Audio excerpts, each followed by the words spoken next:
Hello there. Hello, hello. Hello, hello. Good evening. I think that's a little loud. There we go. Hello. Hello, gamers. Hello. I have not finished setting everything up. Fun fact, when you get back from a long trip, there's a lot to catch up on. Uh-oh. Wow, chat's moving so fast! Oh my god. Hello, hello, hello. Hello, hello, hello. Be an American, where at least I know I'm free. And there might not be lots of vending machines, but at least there's fast food that's good. And just eat, yeah, Burger King if I have to. McDonald's is closed. I'm proud to be an American. I love this land. God bless the USA.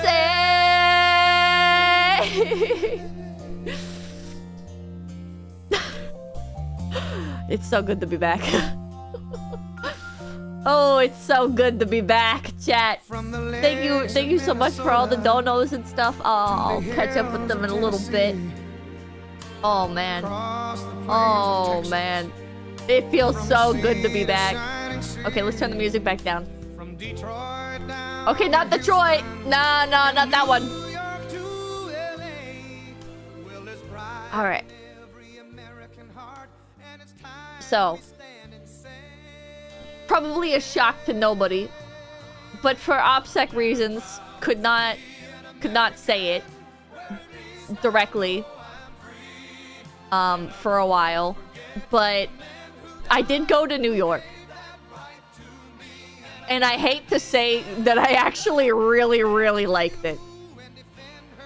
I hate to confess that I actually seriously really liked New York.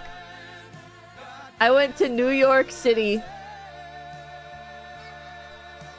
I did not use the metro, which I think is like the thing that most people fucking hate.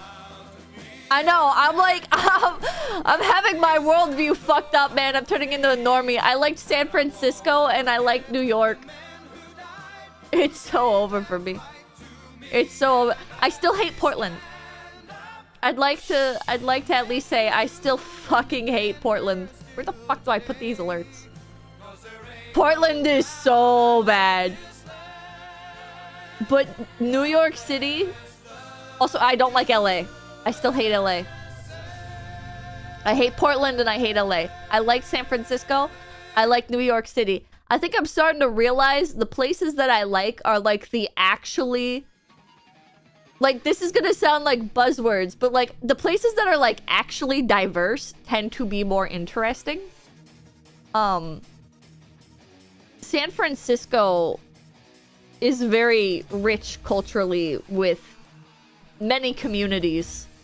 And so when you go there, there's a lot to do. There's a lot to see. There's a lot of really good food. And the people tend to be very friendly. But the places that advertise themselves as being super diverse are, ironically, not as diverse. And really mean. Really fucking mean. Like, obviously, like, Portland is diverse and everything, but, like, it's Portland. Like,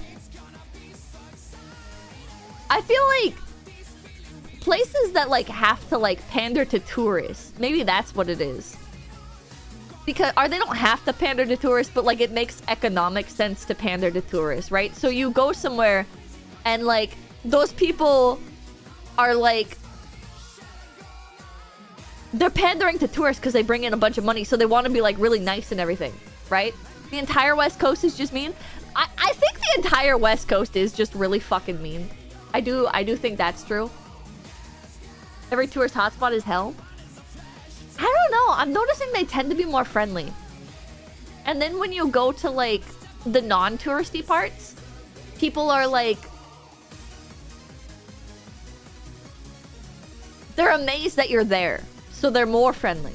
Does that make sense?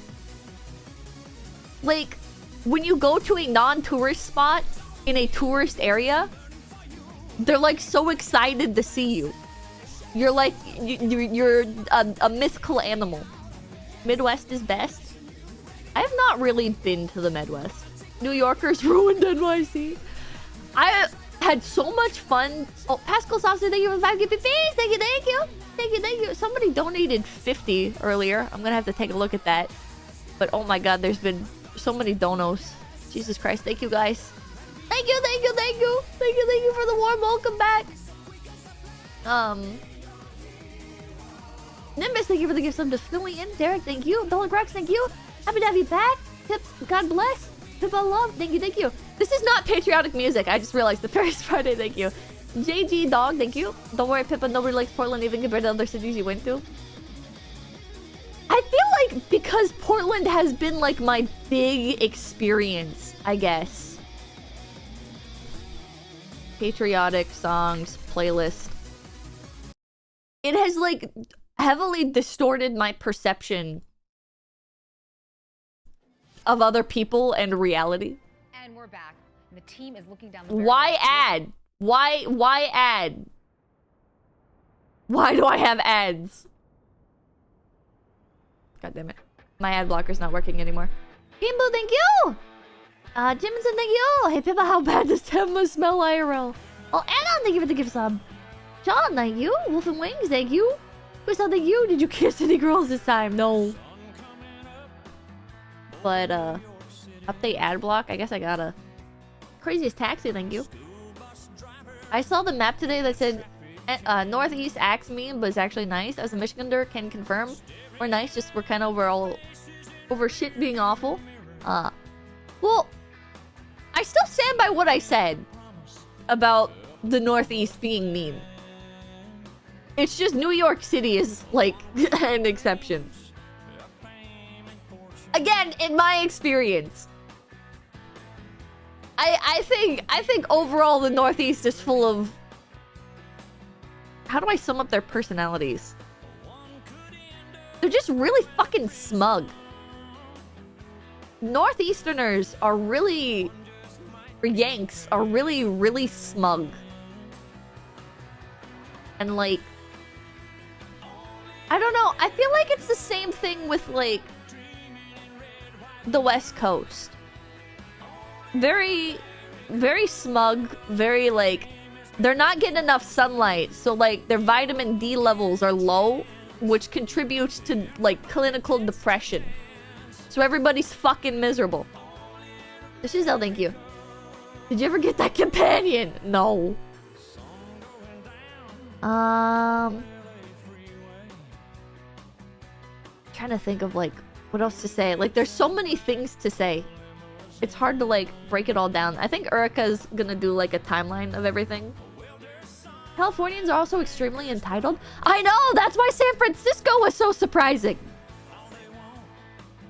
Did you visit Akihabara? Yes. This time and last time.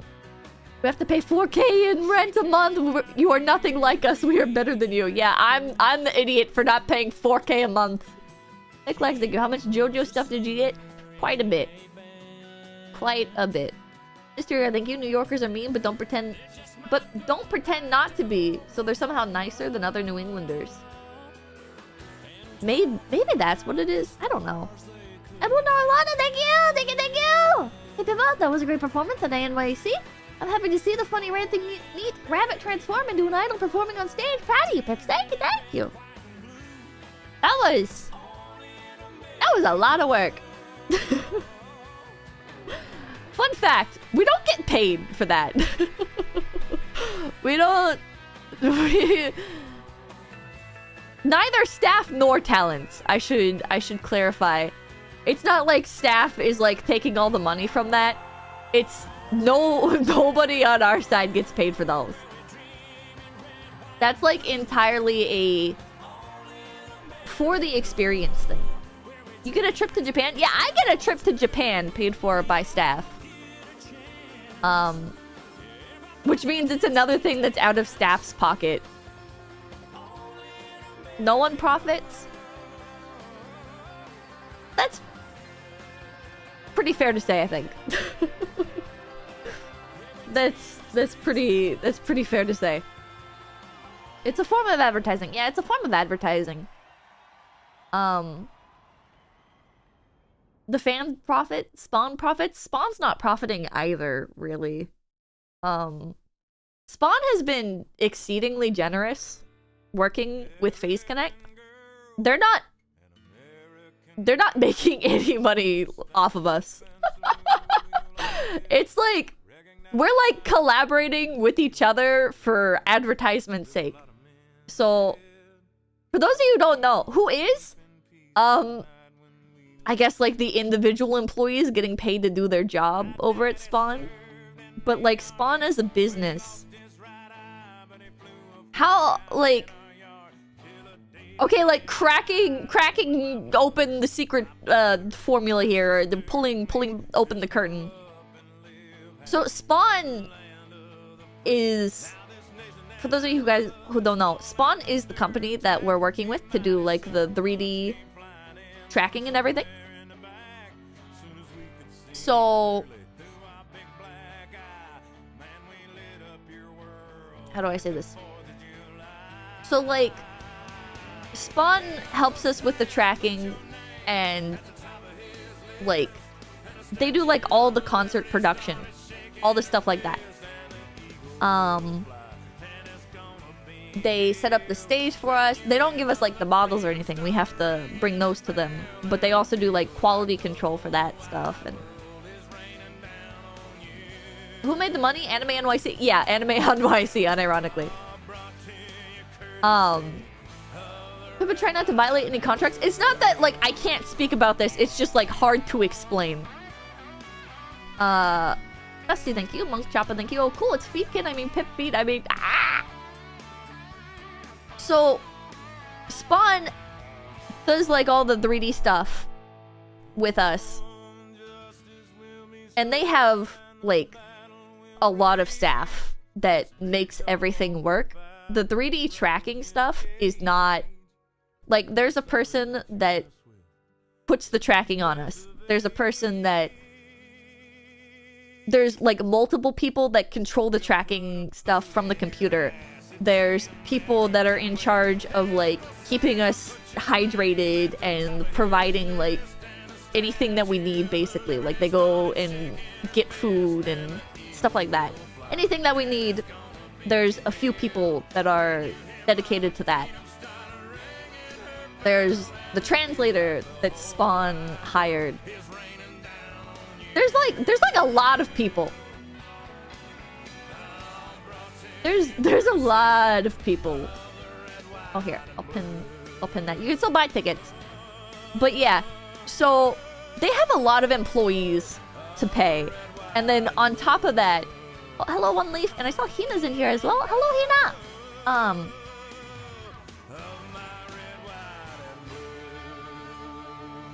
So the ticket cost, FaZe Connect gets nothing. Spawn as a business gets nothing. It just goes towards paying their employees for their time, right? Because their employees, they're just doing their job. They can't work for free, right? So, oh, Theodore Smith, I bought 8 tickets and gave them to normies. What the fuck? Well, thank you. So it's at cost. Yeah, so Spawn basically works with us for free, and then for like Anime NYC, in order to like pay back the fucking ads, in order to pay back like the concert hall and stuff like that, in order to like pay back the venue, that gets taken out of the ticket price, and then paying back like the Spawn employees is the ticket cost. Paid in exposure unironically. Yes, unironically. Spawn is getting paid in exposure, unironically. They're being very, very kind.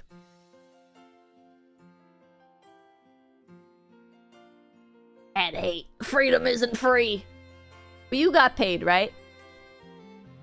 No. No. But I got a free trip to Japan, so. And I get paid in...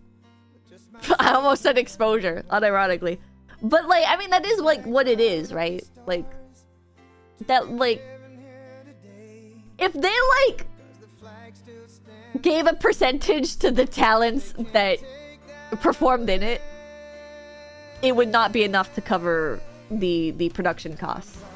So, well, thank you. Welcome back, Pips. I'm glad you had fun. I got my first root canal last week. One more to go. Jesus Christ. Send P2, thank you. Paid in content, yeah. But Japan trip is a hell of a pay. It really is. Going to Japan is worth it, yeah. But that's an echo, thank you. Paid exposure Japan. Yeah, trade offer, you get Japan trip, we get idol concert, yeah. So yeah, it was a good time. It was a really good time. I had a great time going out to Japan. Did a lot. Got to hang out with 𝐒𝐲𝐢 and Chromu, surprisingly. I really did not... I really did not expect to get to hang out with Chromu. But I did. Which was magical. Did you go to the Pokemon Center? No, because I went last time and I didn't like it. Why would I go in-store to the Pokemon Center where it's crowded when I can just order the same things from the Pokemon Center online? Smiles. Thank you. Hi, Pippa. Look, thank you. I hate it in Canada. Can any Americans in chat take one for the team and marry me so I can get a green card? I'll marry a dude. I don't give a fuck anymore. Yeah, I don't like Pokemon Center. How was it like hanging out with Mint? It was pretty cool. I don't know that much about Mint. So I kind of bombarded her with questions. At first, we first met over breakfast. And I was too tired to like care yet. I was too tired to really care yet. But then when we started doing production stuff with each other,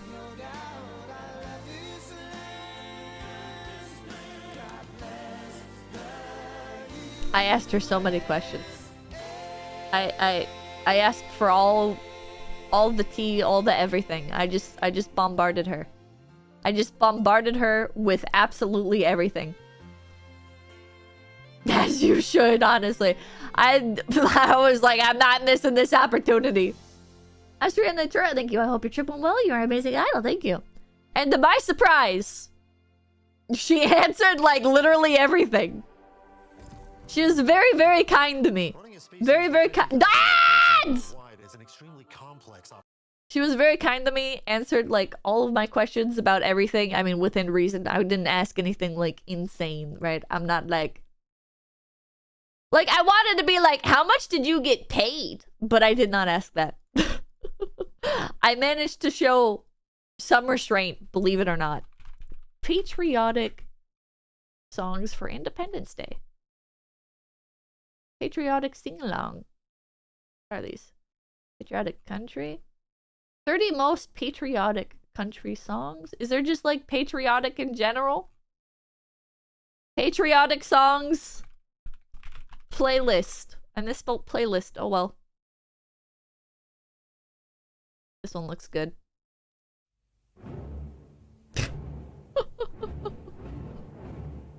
Corn by Blake Shelton. I got a...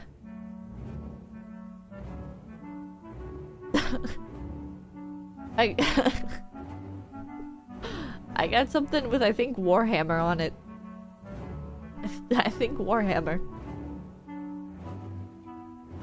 But, yeah, Mint was really nice. She was very, very busy, so... didn't get to, like... drag her out to a million things.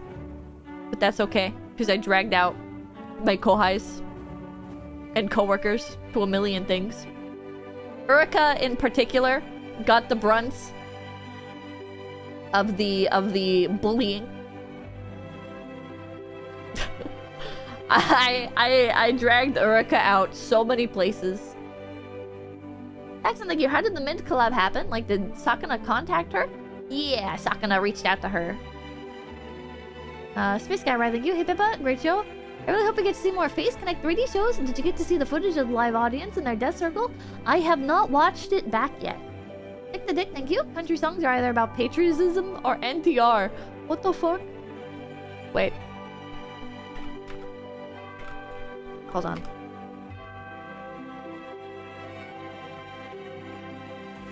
Ads! I did it on the wrong browser! I accidentally opened Twitch!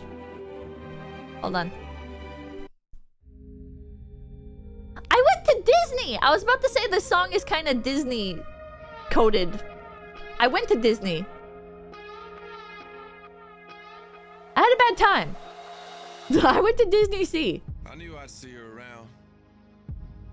I went to Disney Sea and I was really excited because I really wanted gelatoni. Was it crowded? It wasn't that bad. It wasn't that crowded. I went to Disney Sea and it was great at first. The lines were pretty long, but not as long as they could be, especially compared to American ones. Did you eat the tiny alien mochis? I did not. I didn't even see those. But funny enough, food was like the start of the troubles. So it started raining, and this song is so distracting. So it goes when you break up in a small town. I see your face. Oh. I said lyrics. Anyways. So it starts like raining a little bit and we're like, oh, it's like getting kind of late and it's starting to rain. Should we like go get some food? I rode Journey to the Center of the Earth, 10,000 Leagues Under the Sea, Indiana Jones, and Raging Spirits. Those are the rides that I rode. And then, so after those, everybody was like, oh, okay, like, it's getting kind of late, like, and it's starting to rain, like, we should get some food. So we go to get food. And I walk in, and not my proudest moment, but I ask what's in one of, like, the meals that they have. I'm asking like what kind of bread it is. I'm like, what kind of bread is that? Like, is it melon pan? What is that? And the girl looks at me and she tries to like communicate with me and she's like, I don't know. And I'm like, oh, okay. And she says, I'll go ask. So she goes over to the chef who's standing like right there basically. And she starts talking to him. And then she starts laughing. And she's like, something, melon pan. And the chef laughs and he's like, melon pan. And then, so they're like talking back and forth. And then she comes back and she's like still giggling. And then she like opens up a translator thing. And she's like, it's an edible bread with no flavor or whatever. And I'm like, or she's like, it's an edible bread unflavored. It's like, what do you mean it's an edible bread? What do you mean edible bread? So that ruined my appetite. So I went through the entire, it was like a buffet line thing. So I went through like the entire buffet line without getting anything. And I went to go sit with my coworkers. And I was just like sitting there seething. Cause like that made me so Menhera. It made me so fucking Menhera, man. I was so, like, mad and self-conscious.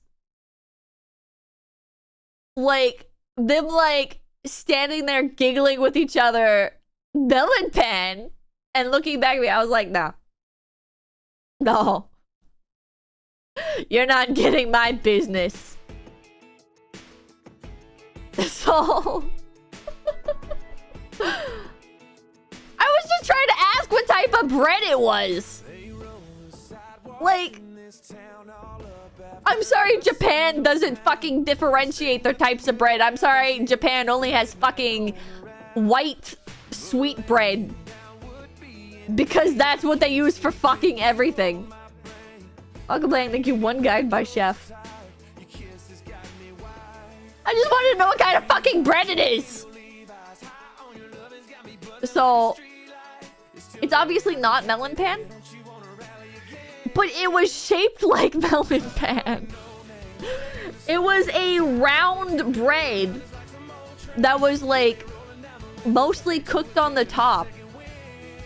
And it had like a logo on it. So I was like, oh. Like it's probably like some type of bread. Is it like for dipping in soup? Or like what? And it was with like a platter thing. So I was like, I was thinking that like, I don't know, like it could be some sort of flavored bread. It could have like azuki beans in it or some shit. I don't know. But yeah, so I got menhera and I sat there with no food. For like probably like 10 minutes, and then I was like, all right, I'm starving, I'm gonna go find something. Oh, melon pan is basically a kashipan, which is not really considered a bread for meals. It's like a treat closer to a donut, never served with a meal. Okay, well they had other dessert items there. I should clarify this. There was like cheesecake and shit. So how the fuck am I supposed to know what's a dessert and what's not? Also, I'm a tourist! Okay, anyways. That's gonna be a soundbite. Anyways. So... I leave. I like... One of the employees was like... At the door, too. Like, as I was leaving. And I don't know what she was doing. But, like, I thought she was, like, leaving the building. So I tried leaving the building through that same door. And then she like turned around and bumped into me. And I just glared at her. I was not in the fucking mood. No, sumimasen, you bumped into me, bitch. And I hate your fucking establishment. I was so pissed. I was so mad. I was so fucking mad, man. Was this Japanese or a tourist lady? She was some, like, she worked there and was Asian, so I'm assuming she was Japanese, but I don't technically know. So, tip of the Karen. She bumped into me! Anyways. So I left. And I went to go find food. And I went back to a popcorn stall. That was... like a 6-minute walk. It was like a 6-minute walk. And I get back to the popcorn stall and...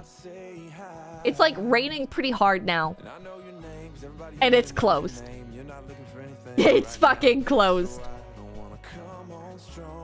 And I was like, mentally I was thinking like, oh, I'll buy myself like a popcorn bucket. To like make myself happy. I'll fucking consume! I'm like, I'll get a popcorn bucket and that'll cheer me up. Because the popcorn buckets are really cute.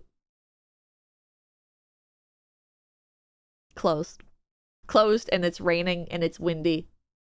So I go the opposite direction. I go back from whence I came and I go and I find another popcorn stall. And this one's open. And I'm like, ooh, yummy. Yummy flavored popcorn. So... I go and I buy my popcorn and I'm like, oh man, smells good. Sure, it's raining.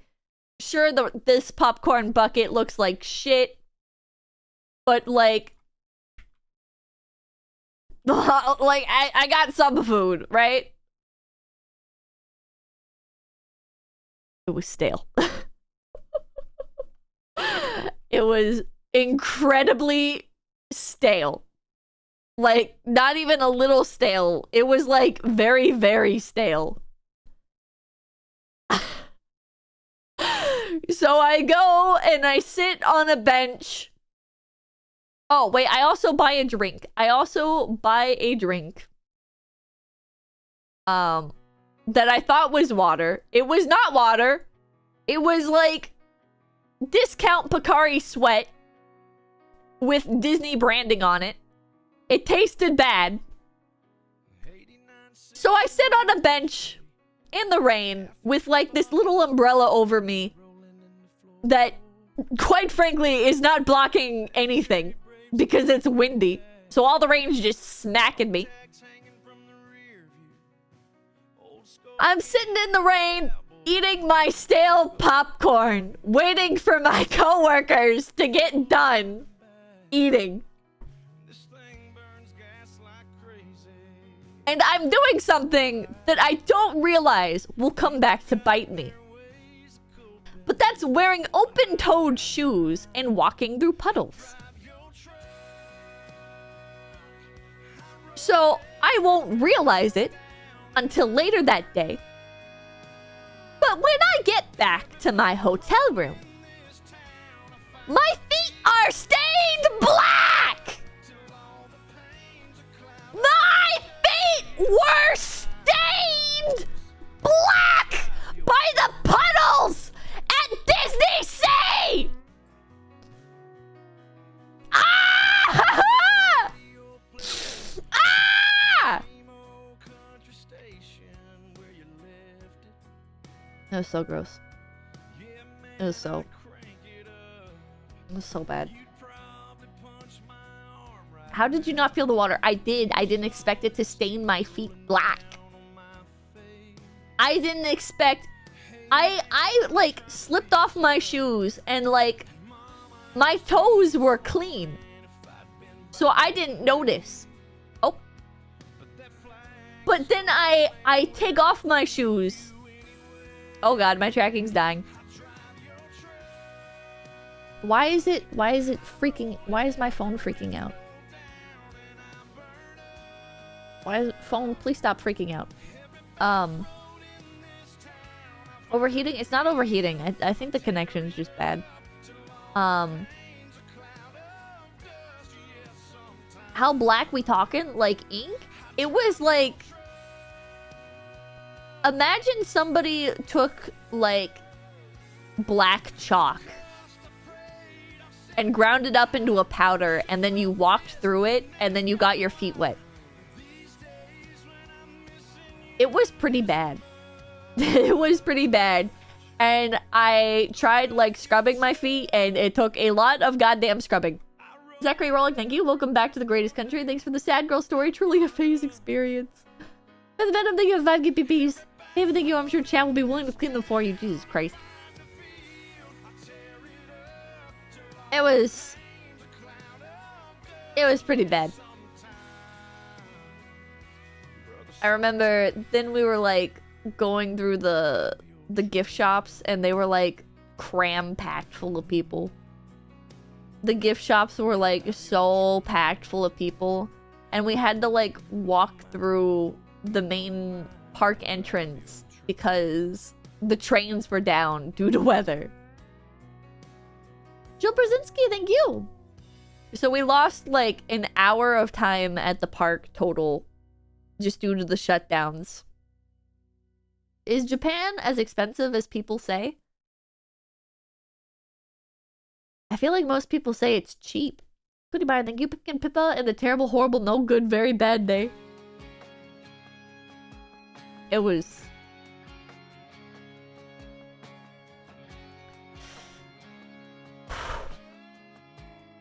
I would still probably go back to Disney Sea. But I wouldn't buy any of the food, and I would probably wear, like, galoshes. Red Store employee, thank you for the $10. Mucho texto. The flight to Japan is expensive. Yeah, the yen-dollar exchange rate is really good right now.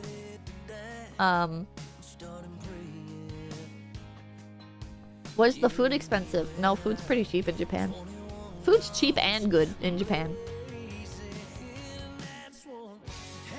But,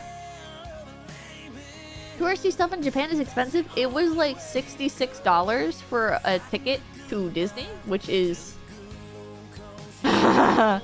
Not how much you would pay in America for a ticket.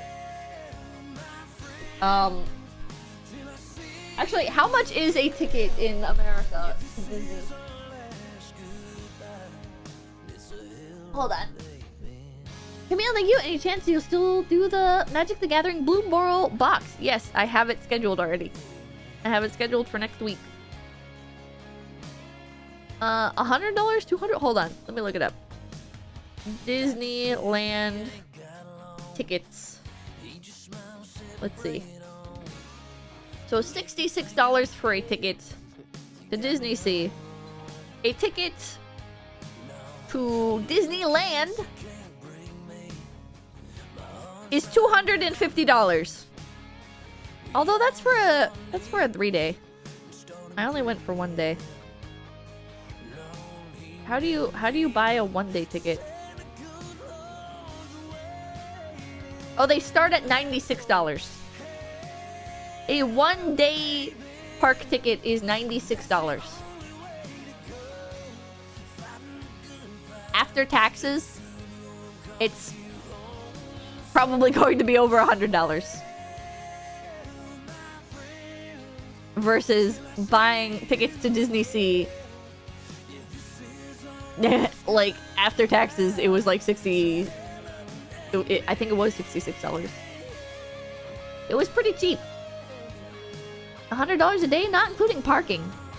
Yeah. But yeah, Disney Sea is one of the Disneyland or Disney Japan parks. There's multiple.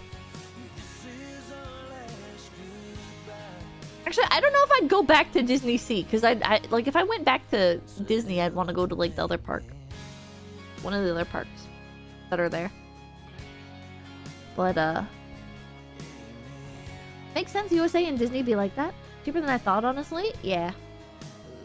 But everything is so much cheaper. Everything is so much cheaper. Ultimate Drago, thank you for the gift, PP. Did you see the Gundam? I saw that last time I went. The one at Odaiba. Go to the Ghibli Museum. I don't really care about Ghibli.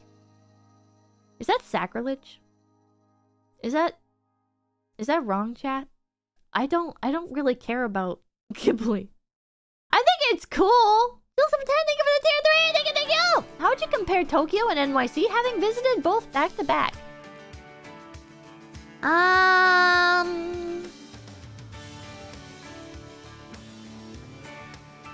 How do I say this? Tokyo is very convenient. It has a lot of things that pander to my interest. If I had to pick somewhere to live,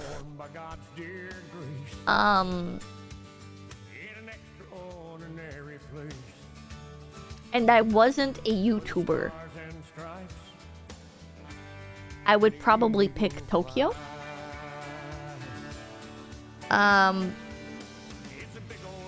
Having been to New York City and not having experienced very much of it because I wasn't there for very long, I went to the YouTube headquarters in NYC. I was given a tour. Me and Uruka went on a tour. Private guided tour of the YouTube headquarters. If I could, like, in like a very bizarro world situation, if I could work at YouTube as a YouTuber in a different sense, I would live in NYC. Like, but that being said, it's like really expensive to live in NYC, and everything's kind of very dirty, and like that, like, I don't know. That's also just one part. There's just Manhattan. Going to the YouTube office to do my YouTube job. LA superior, NY inferior. I fucking hate LA. It's like,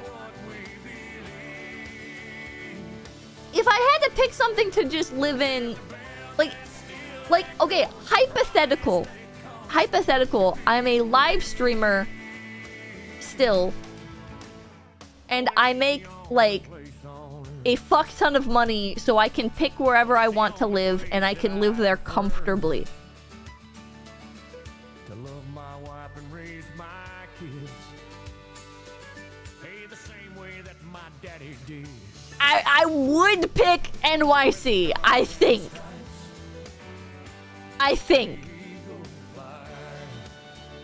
But the threshold for like living comfortably in NYC is so much more money. It is so much more costly.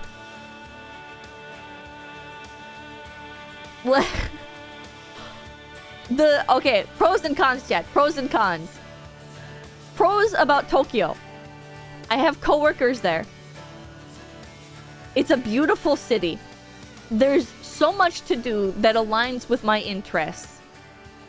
Everything is very affordable.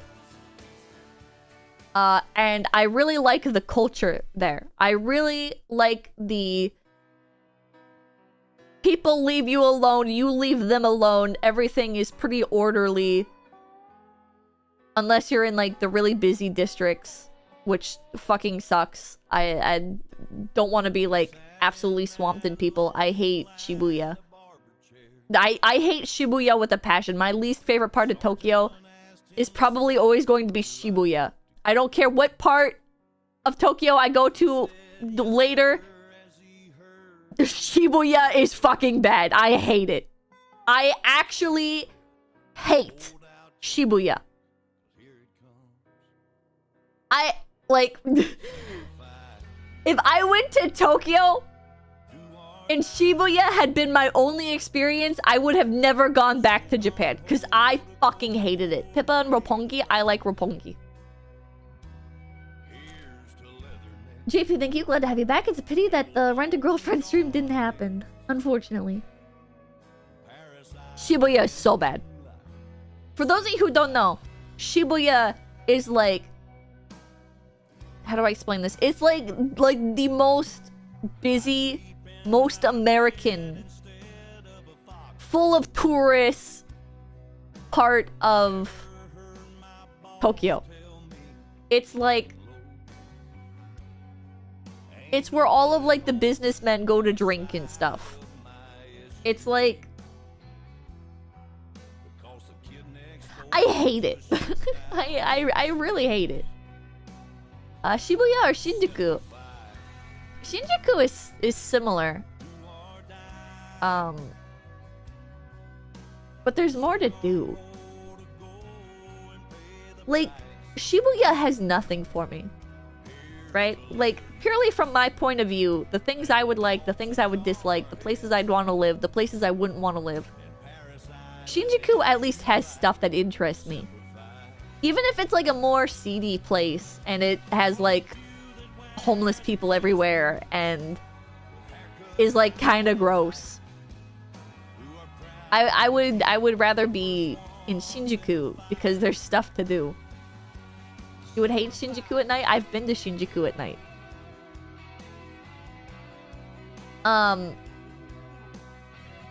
Yeah, so Shibuya is like all of the pros of, or all of the cons of being in America with none of the pros.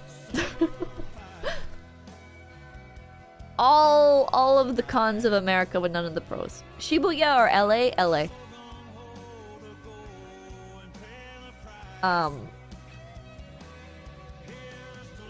Shinjuku does not have homeless people everywhere. Okay, the areas that I went to in Shinjuku had homeless people. Or maybe not homeless people, but drunk people. There was like a drunk person camp. Shibuya had homeless people. Like, sleeping on the side with like... On the sides of roads with like their little trash piles. DJ, thank you. If you're in a cafe and you nab, but nobody hears it, did you really? Yeah, shut up. You've been to Akihabara? Yes. There's drunk people walking sometimes. In Shinjuku, there's like an entire gated off area where drunk people go to lay down and be drunk. Okay. Cons about Japan. Wait, actually, no. Pros about New York City. Pro number 1, it's in America. Pro number 2, YouTube headquarters is there. Pro number 3, there is a lot of convenience. Not as much convenience as Tokyo, but a lot of convenience. Number 4, it is a very, like, culturally enriched area. Like, there is a lot of art. There's a lot of, like, a lot of everything. There's a lot of, like, micro communities. So if you're like, oh, I want food from, like, this specific country that, like, most people have never even heard of, I can go there and I can get, like, that very specific food. Number 5, yeah, endless stories. Endless sources of stories for stream. New York City is fucking insane. New York City is fucking insane. The people there are insane. Yeah, would never run out of things to go look at or new things to try. Things that are not as interesting as the things in Japan. Like, New York City's interests don't align as heavily with my interests. Because I like weeb shit. But there's still a lot. There's still a fuck ton of stuff in New York City. And it's absolutely massive. Pro number 6. There's a lot of people there. There's a lot of YouTubers. A lot of streamers. Not as many as, like, if you're on the West Coast, but New York City is content. New York City is a constant source of content. Like, an absolutely endless source of content. I was walking down the street with Uruka. This woman pops out of a building. She looks at this guy sitting on a bench or whatever right outside the building she popped out of.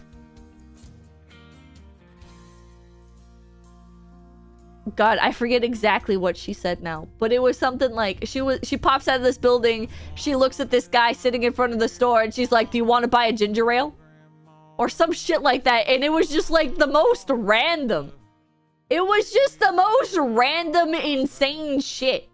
Just constantly. Just constantly. There's so much fucking happening. As an introvert, I've hated every minute I've spent in a city. I don't get why you guys love them so much. I'm an introvert as well.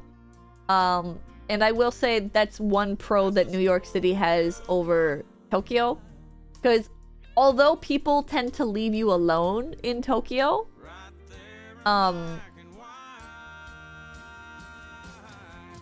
it's still a lot more bureaucracy with everything. It's a lot more like, this is gonna sound really bad, but, like, you can't break the rules in Tokyo, really. Like, the thing I like about New York City that I didn't think that I would like is, like, you can just jaywalk. Like, they're like, cars are coming. All right. Are they far enough away? Fuck them. Just walk. You know? You can eat and drink while you're walking down the sidewalk without being an inconvenience to other people. Everybody else is really fucking loud. So if you're a little bit loud, that's okay. Or if you're a little bit annoying, they're fucking used to it. They're so desensitized. You can do that in Tokyo. You're not supposed to. See, I like rules, right? I like social etiquette.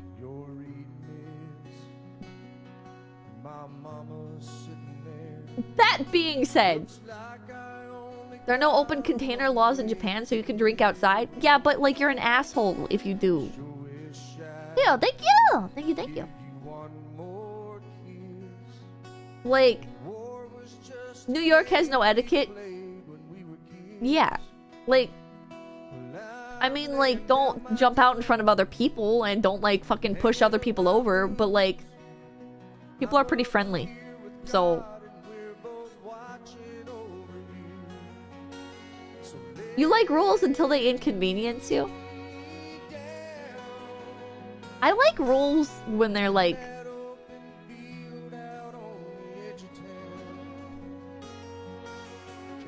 You know, you're kind of right, yeah.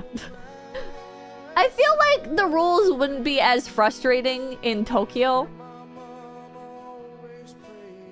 if it was easier to follow them. Like, how do I say this? I have a lot of complex feelings about the rules in Tokyo. Because some things, like, I greatly appreciate. Like, stand on the left side of the escalator, let other people pass on the right side. And it's, like, I really like that, right? That's, like, good etiquette that I enjoy. The problem is, you go to certain parts of Tokyo, and nobody fucking does it. I don't like Akihabara for that reason. Akihabara is a fucking nightmare. Where no rules are followed at all. I guess not to the extent of, like, New York City, though. Like, probably because there's so many fucking tourists. Probably like, because there's a fuck ton of tourists. Or maybe otaku just have no sense of public morality. But, like, it's so frustrating. I feel, like, slighted. I feel like I'm slighted when I'm somewhere in Japan and they have, like, all of these rules and these social etiquette structures, and then you go somewhere in Japan where those things are just kind of flagrantly disregarded. And you feel like you have to follow the rules because, like, they're the rules of the place, right? You don't want to be the one to break public morality. Especially because it's going to reflect badly on every other person who's from where you're from, right?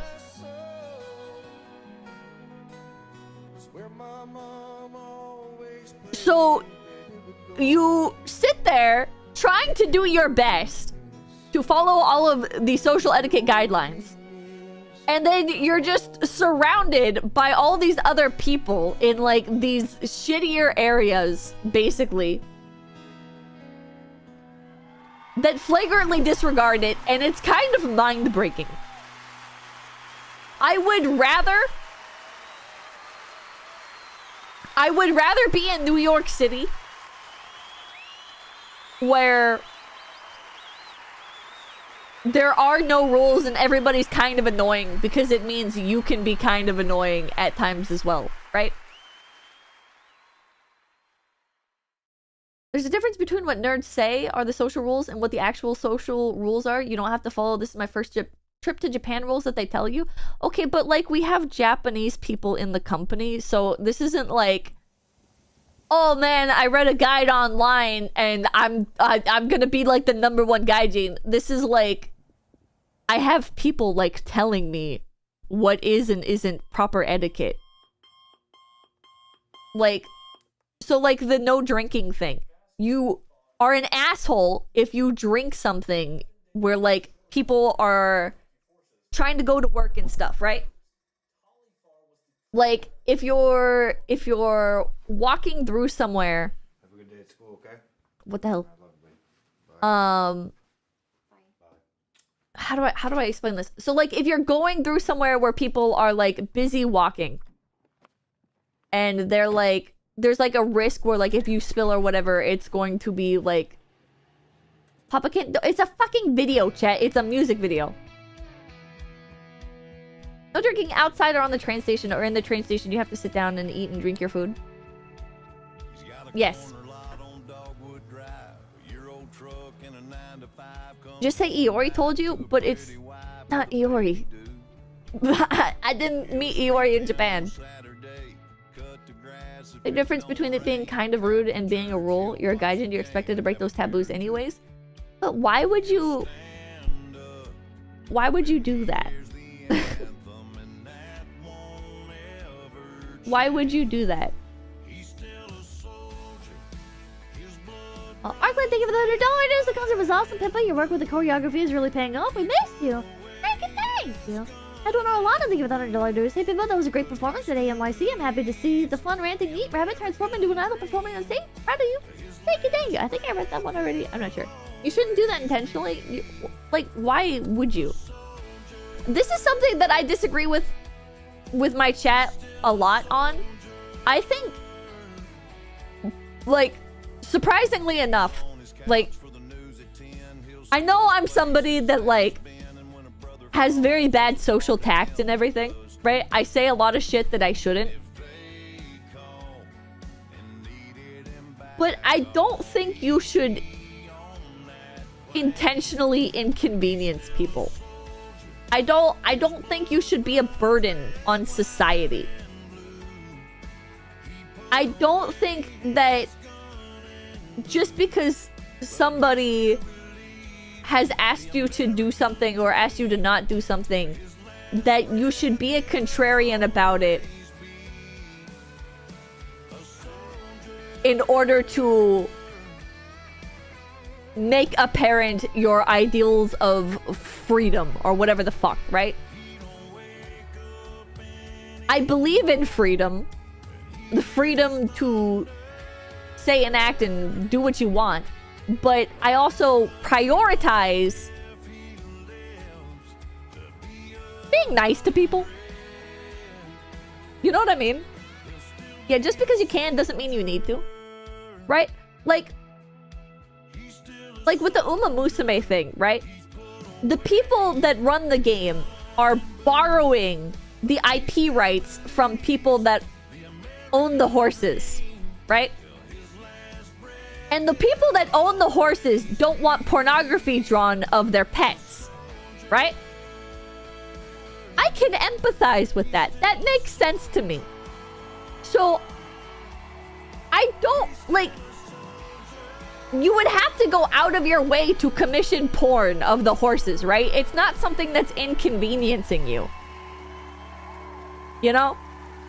Oh god, not this again. I'm not gonna get into a debate about it. I'm just, like, using it as an example, right? It's not like somebody's asking you, like, you can't sit on this bench because I'm sitting on this bench, right? I don't want anybody sitting next to me, right? It's like, that's a bench. Like, fuck you, man. If I want to sit down on the bench, I'm gonna sit down on the bench, right?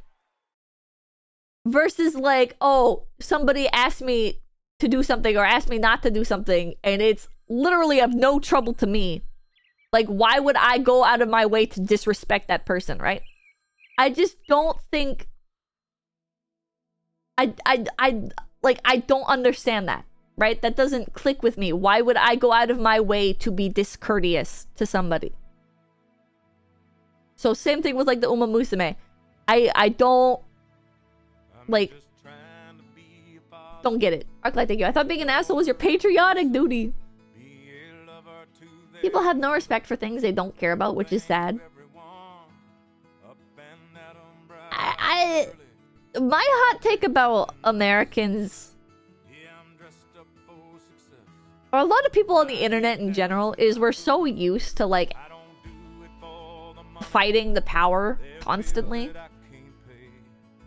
that mode, like, is really hard to turn off. So when we're presented with some sort of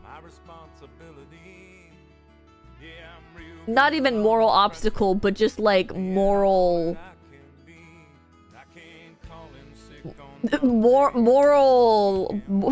what's, like, the word for this?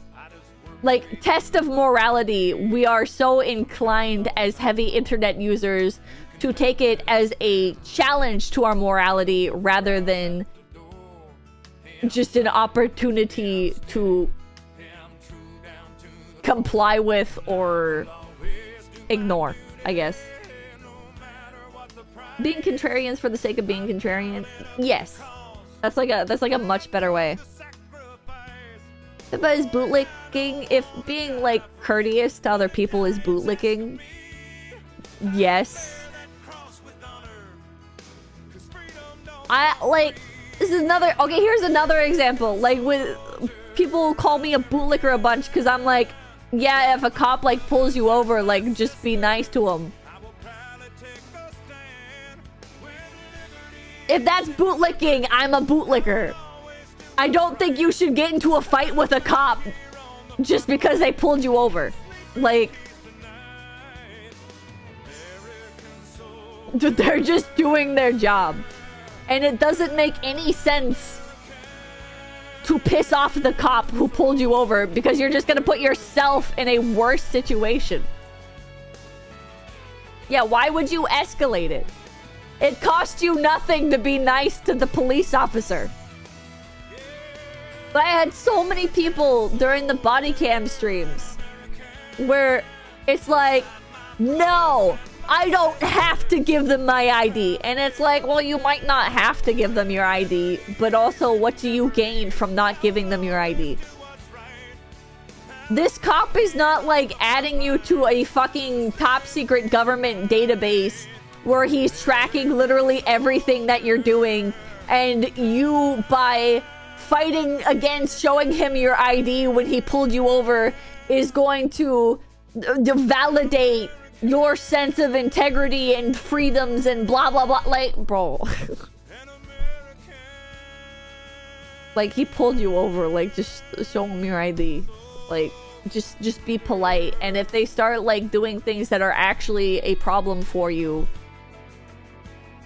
yeah, stand your ground. It's about precedent. Oh my god. Lowe's, thank you. You're right. Don't pick a fight. So your piece so they know how cool you are. Oh my god. Ask Dizzy about her story with the cop. Am I being detained? My FBI agent is probably watching me right now. I won't hand over my government mandated ID because freedom. Like, if you want to get into it, the ID system is fucking annoying. It feels like there has to be a better way to do it. There has to be a better way for people to be able to have some sort of ID without it being so easily exploited and such a hassle for people to obtain. We could talk about how credit scores in America are designed to keep us in debt and keep us, I don't want to say powerless, but more likely to be powerless, more likely to be unable to have a sense of stability, and kind of designed to just fuck people over. Credit scores are evil, man. Credit score, yeah, submissive, that's a good word for it. Credit scores are like designed to keep you financially submissive. Rivest J, thank you. I try to always be polite to the police, but they do absolutely record every time your ID is scanned by a cop, whether you did something wrong or not. That's fair, but I also just don't... Like, it's the same thing with, like, people that are like, I can't have an Alexa in my house because it's listening to me. Yeah, well, your fucking phone is listening to you all the time. Your phone is listening to you way more than anything else, and the government could come in and fucking use that data whenever they want. Arclight, thank you. ID is racist, Pippa. What? Paramaniac, thank you. They want the ID for the NCIC database entrant if they pulled you over for some reason, okay, but nuanced Pippa, we were talking about crazy cop interactions. Huh?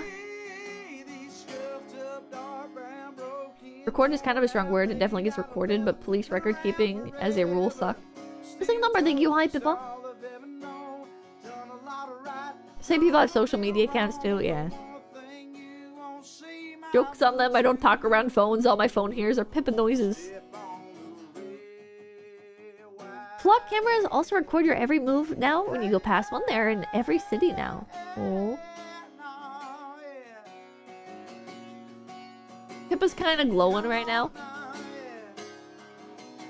That's okay. I feel like... I was thinking about this recently. The state of, like, social media. I was, like, looking at people on social media and coming to the realization that I could make a lot of money if I just said what people wanted to hear.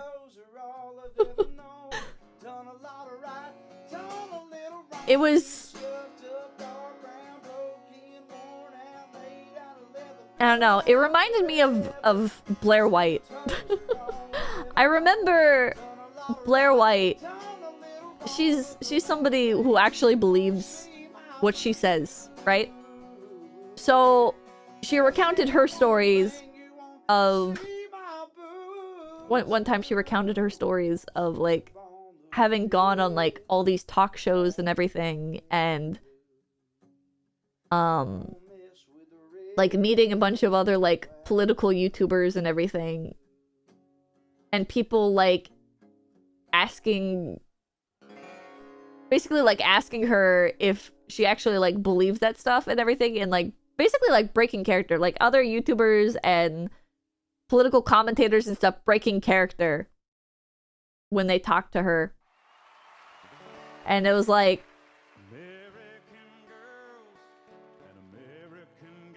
I don't know, it, like, planted the first seed in my mind of, like, huh. I wonder, like, how many people are actually like that, I guess. Like, when I first heard it, I was kind of like, like, is this kind of like a... like, throwing other people under the bus to, like, suit... to line her own pockets or something? I don't know. I was kind of like hesitant about it. But yeah, grifting is lucrative but will eat your soul. Like, just pearly things definitely cannot believe what she says. Like, there's no way, right? Like, no way. But now I look at, like, Twitter, and Twitter has gotten... Twitter has always been bad. But now that people on Twitter, or maybe it's just my algorithm, or maybe it's just like my familiarity with some of these subjects, I guess. Like, now that I see people, I guess, like, posting about like video games and politics and shit like that, like, I can pretty easily, like, pick out who's a grifter. And then when they start talking about, like, how much they make and stuff, or I find out from other people how much they make, I'm just like...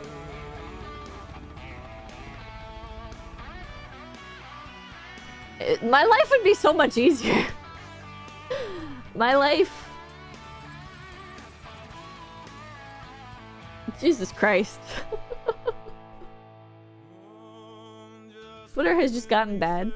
It's especially bad with video games right now. It's really, really bad with video games. There's a lot of people that are, like, on both sides of the political spectrum, just making up, like, blatant lies about video games. And I'm sitting here like, but, like, that's just, like, objectively not true. It makes for a great tweet, but it's just objectively not true. I don't know. It's so like I don't normally care, but then, like, finding out more and more as time goes on, like, how much people are making. Kirsche exposing the bridge stuff in video games and other media and soup. I don't think Kirsche's a grifter. I have... like, I'm biased because Kirsche's my friend, right? But, like... Kirsche's never, like, quote-unquote, like, broken character to me or anything. And I consider us quite close, so... Zachary Rollick, thank you. And just be you. You don't have to share my extremist opinions. gonna lie and say it's like not tempting sometimes. I'm not gonna lie. Like, when I think about like how easy it is for people to just like, because like I know what the quote-unquote correct opinions are for both sides, right? For both sides, I know like the correct thing to say. Like, me being like, just show the cop your ID. Like, that's not the correct thing to say. The correct thing to say is, oh, no, fuck the police. Never give in. Like, they, like, because, like, you can see, like, the truth. Or I can see, like, the truth in those opinions, right? Where it's, like, yeah, like, showing the cop your ID is, like, it is like establishing a precedent that you always have to give your ID and that you have to be like subservient to the police, that you have to be you have to allow them to take like that position of power over you that they can then exert to do worse things to you later on, right? I see like that side of things. But like 99% of situations when you interact with a cop, like, it's like just show them your ID and they'll fuck off. Like, and the self-preservation, like, this is my very American, maybe it's not an American thing, maybe it's like, I don't know what this is. This is my poor-minded take of like self-preservation, man. Like, fuck the precedent. Who cares? Who cares if you're making things a little bit worse for other people, right? Like, you pissing off a cop can end really, really badly for you very, very easily. Whether that's a $50 ticket that you just can't pay, or them actually like pulling a gun on you, whatever. Like, I would rather just like get on with my fucking day. I would rather just be safe. And you can be like, what does that say about the society that we live in? It's like, well, it says bad things, but like, I'm not gonna be the one individual to fucking be a statistic that somebody uses later on to be like, look at what they do to us. I'm gonna live another day, bitch. The fox, thank you. One day it's showing your ID to the cop, next is eating WEF approved cricket protein. Real, don't fall for it, chat. Azahar, thank you. Pro tip, don't be dumb. Don't give cops a reason to give you a lead injection, even if he is wrong and you are right. You can fight, you won't win. Drizzle, thank you. My landlord managed to get rid of 230 pounds of ugly fat. He evicted me. Martyr Pippa win. You're not living, you're just surviving. That's enough for me, buddy. Devilish boredom, thank you. There's a time and place for all things. I do agree with that too. Nobody wants to be the martyr whose memory started a revolution. Fuck no. Fuck no. I have a job that I love. I'm on good terms with my family. I have pets. Oh god. Oh, did my tracking just die? My tracking has died. Like, maybe I should turn into a martyr. God damn it. God. I like moved all of my shit, so I can't like quickly charge it either. I'm just gonna be frozen like this. I'm just frozen like this. Bootlick's too much.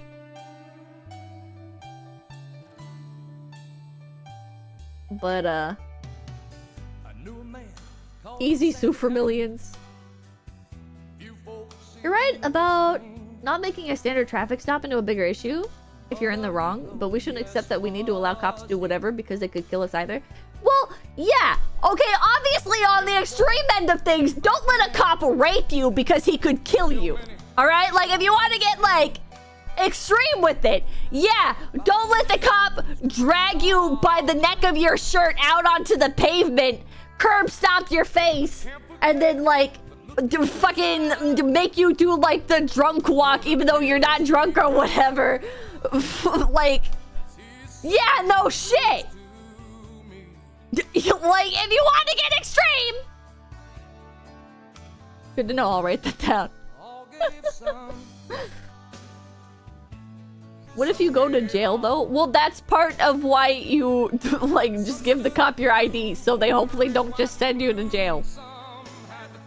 But you know what's more likely to make you go to jail is not showing the cop your ID. Whoa, whoa, whoa, it doesn't need to get that extreme to have your rights trampled on. Come on, Pippa. I think it's worth it to have your rights a little bit trampled on if it means you can get home safely and then protest the issue later.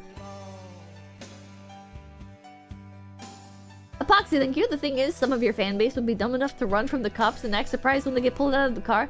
I think that's just the nature of, like, having the size of audience that I have now.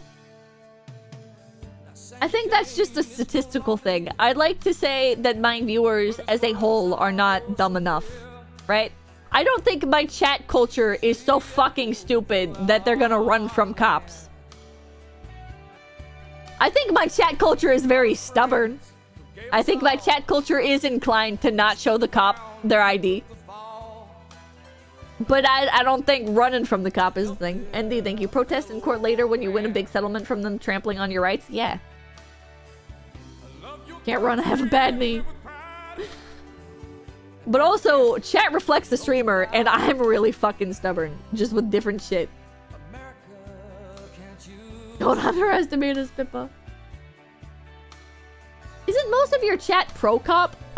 No. My chat is extremely anti-cop. Jihad Tango, thank you for the sub with Prime. Paradoxical Madness, thank you. Did you see the London Police Commissioner wanting to extradite US citizens over tweets or something similar? Doesn't surprise me. My ghost is thinking, no one wins a legal argument on the side of the road. True. Who said that? Yeah, what fucking tourist? I'm pro-cop. Congratulations, Todwin. Melvin Supreme, thank you. A cop pulled me over for 30 miles per hour over in a construction zone. I would have had to go to court with a suspension, but he left the construction zone out of the ticket because I was a good boy. Yeehaw! Hell yeah. See, like, you shouldn't have to be nice to cops for them to do their jobs, but that's just the world we live in. Actually, I think you people tend to become more compliant when they are comfortable and content. It's a trap. Well, be uncomfortable, but, like... don't be uncompliant in front of the person that can kill you. Jill, thank you. It really comes down to a choice between get a ticket or get dragged out of your car through a broken window and get more charges plus the ticket. Yeah. You get charged for assaulting a police officer because the cop broke your window and cut his arm in the process. On a park bench, an old man was... Yeah, I'm pro not arguing with someone who's armed. Yeah, thank you. Did 60 and a 40 and got let off with a warning? Hell yeah, for charisma. See, if I could charisma my way out of everything, I would. But unfortunately, I am by nature an unlikable asshole. He said, have a seat. And I sat down. Unfortunately, I am not the person who's like, I said, I think why, yes, officer, I will not show you my ID, blah, blah, blah, blah, blah, blah. But we're kind of proud. Pulls off with no ticket. This is thank you. Sorry to change topics. But when you were out doing work stuff in Japan, did you finalize Breakthrough? When Washington took it across Delaware, and it got powder burned the night that Francis how do I say this? Bro, I don't know what's going on with Breakthrough. And it got a bad rip For like a individual like YouTube release, Breakthrough, we are working on finding people to do like art and stuff for it. I think that's the part of the pipeline that it's in. Staff has been giga busy with literally everything else that's going on. Some of which you will see sooner rather than later. So that song has been a little bit low on the priority poll. Equine Alpha, thank you. In my country, the cops are part of the military. I'm not running away. Bastian the Magician, thank you. To be honest, I hate Puritans and preachers on both sides, left and right. Puritans and preachers are the biggest hypocrites from what I've seen and heard. Sideways, thank you. Well, you are unlikable, AO. Well, thank you. Thank you, thank you.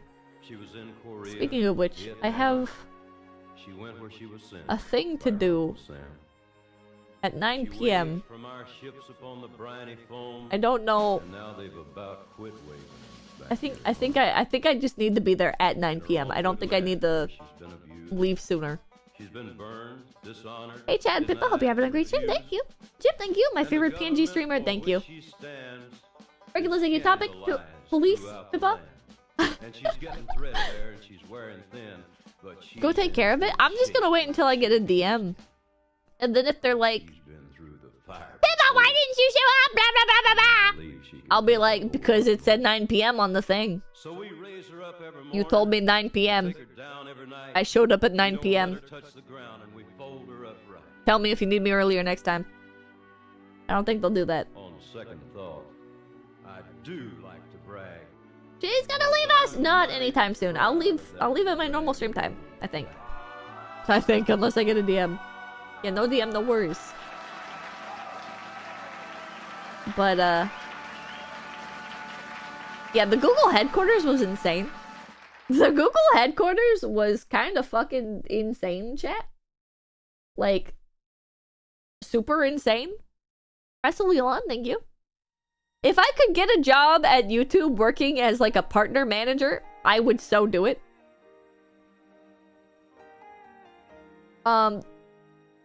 Picture this. You walk into your place of work. You get free food, and it's like nice food. Free coffee. Free drinks. Free snacks. And like nice snacks like Cheetos. There is a rock climbing wall. There is a gym that has like actually expensive equipment, not just like generic treadmills and shit. There's like pieces of music history along the walls, like Jimi Hendrix's guitar that he smashed on stage. Thank you. Congrats on the concert. Truly hope you tried the living in Japan thing for at least a few months. I still plan on it. There's a it's a campus. It's like a campus, and everything is paid for. You never have to leave the office. You don't have to leave the office. Everything is there. There's vending machines for laptops. You go into the Google office. They have a vending machine for laptops. But they're like company laptops, not just like they give you a gamer laptop that you can take home and play with. It's like anything that you would need. Anything that you would need there, they have it. They have like blankets and everything. Like, oh, you're cold? Oh, go grab a blanket. Pizza Man, thank you. They have Cheetos. I want to work there. This woman is a lost cause. It's this absolutely massive building. Yeah, but that's normal for a lot of companies now. Okay, well, not where I fucking live. Kaneko, thank you. Speaking from experience, benefits are there so you don't want to leave because you won't have time to leave. It's draining. Glad I'm out. We have very different opinions on what's normal. Okay, chat. How do I say this? I don't live in the city. I have never lived in a big city before. Your opinion on normal is not my opinion on normal. It's not my perception of reality. City life and country life, and just like not 100,000 plus fucking people in town life are completely different. Completely fucking different. Nalthina, thank you. Teddy the Beast, thank you. Good to see you, Sherman, again. Fuck you. 14 months trapped here. Thank you, thank you. Ashka, Jenny, thank you. Welcome back to the normal as if big cities are normal. Well, statistically, it's where most people live. Statistically speaking, most people live in the city. So, like, by definition, it is, like, the most normal. Mr. Yura, thank you. All that stuff sounds distracting from actual work. Maybe that helps explain the trends of Google's and YouTube's quality. Doesn't mean it's normal. That's literally what normal means. It's like the average. Just a dude, thank you. Anor, thank you.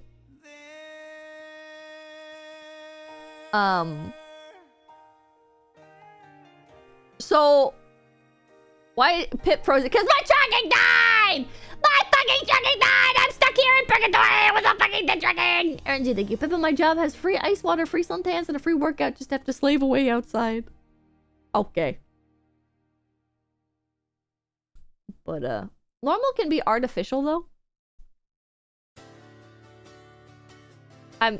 Well, yeah. Obviously. Unfreeze yourself. I can't because my phone will just die again. Live in Portland, but in the north side, I'm dealing with skunks, raccoons, coyotes, etc. Not bucolics, but it's a nice little neighborhood. TLD, thank you. But yeah, it's not just the snacks that and the sushi bar and the free buffet and the free like custom brewed coffee that entices me to work at Google, which first of all, I would never be able to work at Google, but second of all, like it's not just those things. It's also like the idea of like getting to work with YouTubers. I'm just a big fan of YouTube. Like, not as a company, but like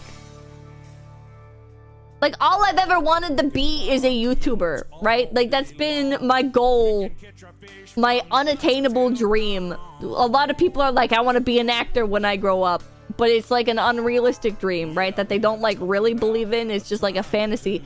My unrealistic fantasy dream was being a YouTuber. Now I am a YouTuber, so it's like fucking insane-o like world to me, right? But like We grow good old tomatoes. We got hometown pride. America can survive. the idea of also like as a stable job and not have to worry about anything. People reached her dream and still isn't happy, but I am happy. That's why I'm not fucking moving to New York. You have no dream now? I'm living my dream. My dream is ongoing.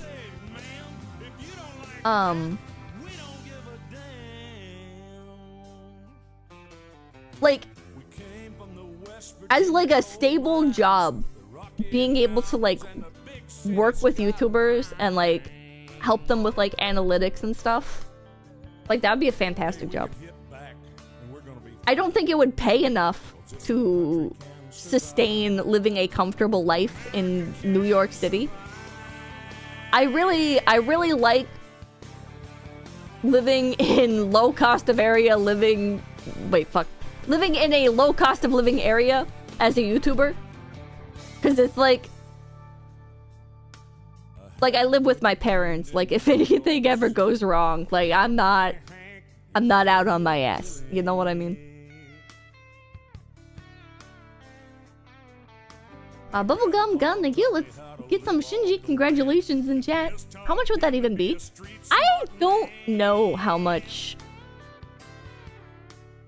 YouTube employees get paid. I don't know. Your dream doesn't end just because you achieve it, it just grows. Yeah. Well, I don't really have like a bigger dream now, so I guess like no, I don't like I'm just happy, so I'm not really like striving to obtain anything. Like I'm already living my dream. I'm able to afford the things that I want and live a very comfortable life. So like I'm not just coasting, right? Like I'm trying to find new ways to do things, new ways to like find new happiness and stuff. But I'm not unhappy, and I'm not moving to New York City to chase the dream of working at YouTube or whatever. I'm not like, oh man, like 1 million subscribers would be really cool, right? But I'm not like, oh man, I need to like grind to 1 million subscribers. Like if I get to 1 million subscribers eventually, like that's cool. But I'm not on that grind set for it. But I'm also not like, well, I made it, so I'm just gonna do 1 stream a week. Second roll, thank you. Living with parents gang, where you at? 30J, thank you. Can't say much about Google, but I worked at SpaceX with similar facilities, and from personal experience, those facilities aren't for everyone in actual practice. Pakistani national, thank you. You're qualified to work at Google. Have you seen those vids of people who make crazy salaries for going no work? I have not. If it happens type of vibe? Yeah. So you'll do 2 streams a week. 360k is nice for the amount of time you've been on? I think so. The numbers mindset is how you become Mr. Beast. I live on the same property as my folks. Does that count? Probably. To me, I'm no more black-pilled, but I don't like working. I only do it for paycheck, so no matter what incentives other than paycheck, I really don't care for work. I like work, but only when it's the things that I care about. Like... I know that's like a really stupid thing to say, but like... I would be eager to go into work in the morning if I worked at YouTube as like a partner manager. You know? Like I would not be like, oh man, this is like my monotonous fucking day job. I'm miserable, whatever. You know? That's a normal thing. But there's not a lot of things that I could do that with. You know? Like there's not a lot of like, even like most of my hobbies, right? If I had to do them for a job, I would just drop it and get bored, and it would ruin it for me, and I'd get so stressed, and I'd have to like restructure how I do it and everything, and it'd just be like, eh. Has your partner manager been helpful in new ways since your short hack? Not yet. It's your passion versus your means of survival. Sick, thank you. I have a dream to file a vacation from all these boating accidents I've been keep getting into. I do need a vacation though. 12 years grinding and counting. Hell yeah. I hope you get your vacation. 12 years is a fucking accomplishment. Proud of you. Yeah, anything is a chore if it's your job. Found that out in the Air Force. Making a hobby a job is very hard not to ruin over time. Best way to hate something you love is to do it for a job. Yet I still love YouTube and I still love streaming. I hated video creation. One Doom Space Brain, thank you. Sean, thank you. I work as a data analyst. I would love to work for a VTuber corpo helping with business planning and analytics or something. Well, there are plenty of VTuber companies out there now. I grinded for 30 plus years and hopefully I'm done with that now. One of the things about VTuber companies though, if you wanna work in a VTuber company, I have bad news for you, because you're not just gonna be doing one job. VTuber companies very much want jack of all trades that are able to stay on all the time. Like it's not a 9 to 5 where you be normal and do normal things and you just like clock in and what you signed on for is what your job will be. It's not a single focused job. Isn't that every company? No. No. Definitely not. A startup, huh? Yeah, it's like normal startup culture, but it's not normal company culture. Makes sense, it's an entertainment job. It actually is nowadays. It's every place I've ever worked. Dimple, thank you. So how was the experience of part 4 of JoJo? You went on quite the entertaining bender on Twitter. I must confess. I really liked it. I got kind of annoyed on Twitter. I ranked it, so my official rankings for JoJo is part 1, part 3, part 4, and then part 2. And people were like, oh, that sucks that you didn't like it.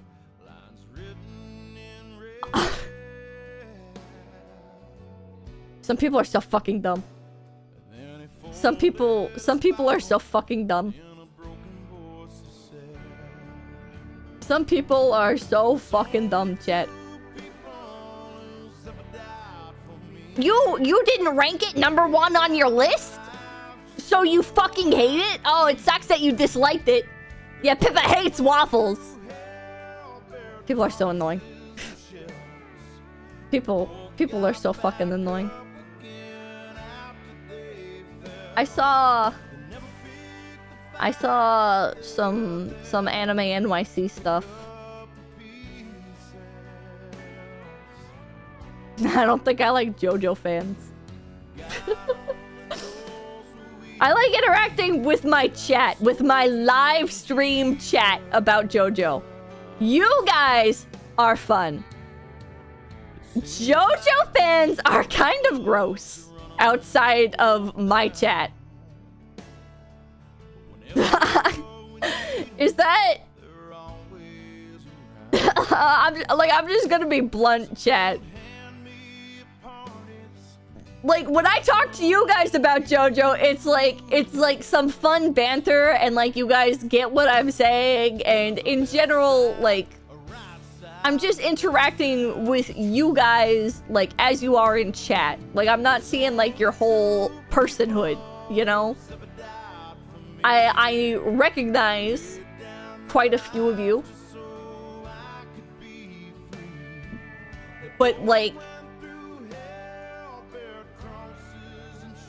you're also my chat, so I like chat reflects the streamer. I'm more inclined to like you guys, right? But like JoJo fans outside of my chat, I don't like them. Can I be really blunt? A lot of the art drawn for JoJo is really gross. A lot of the fan merch is really bad. A lot of the cosplays are really normie. JoJo as a fandom seems to be rife with the sort of normie tier passion that one might find from Cape shit enjoyers. It just does not connect with how I enjoy it at all. Trigger point, thank you. It's entertaining to hear you talk about something you're passionate about. Thank you.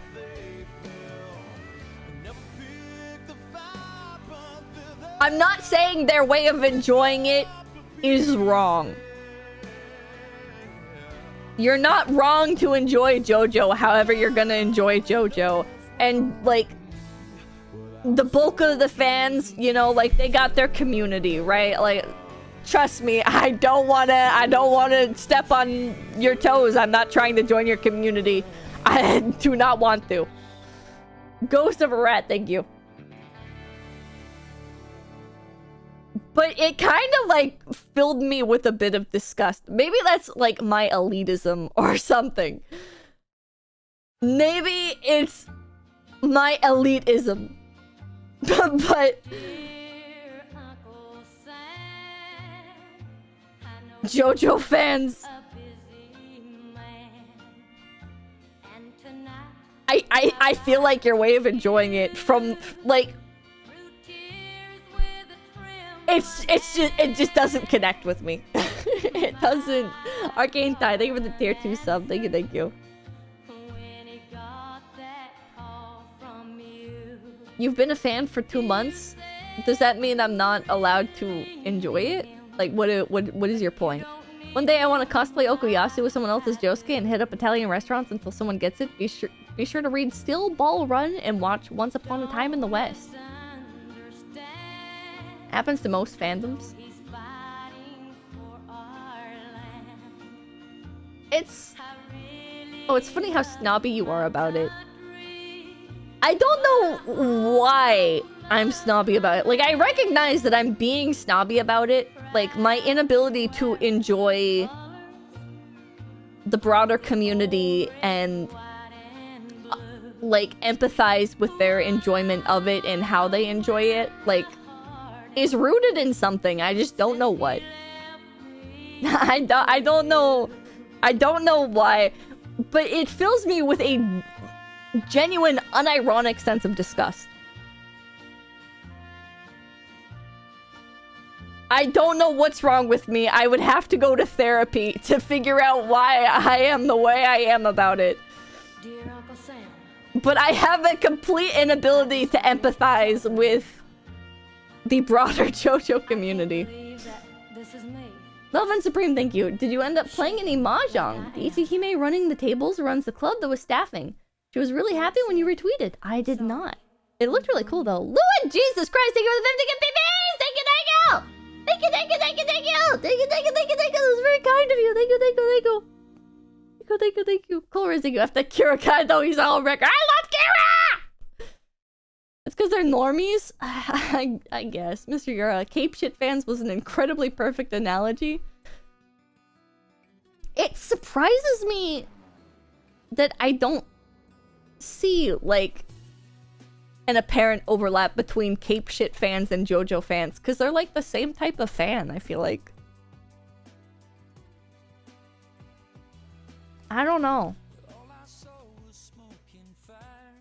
I don't know. JoJo is unfortunately good enough that the fandom is large enough to be bad. I guess that, like, that makes sense. Is Kira a new husband? Oh, I'm waiting to see. I'm waiting to see, because I'm really, really attached to Kira. I really, really, really love Yoshikage Kira. But I don't want to swap husbandos again.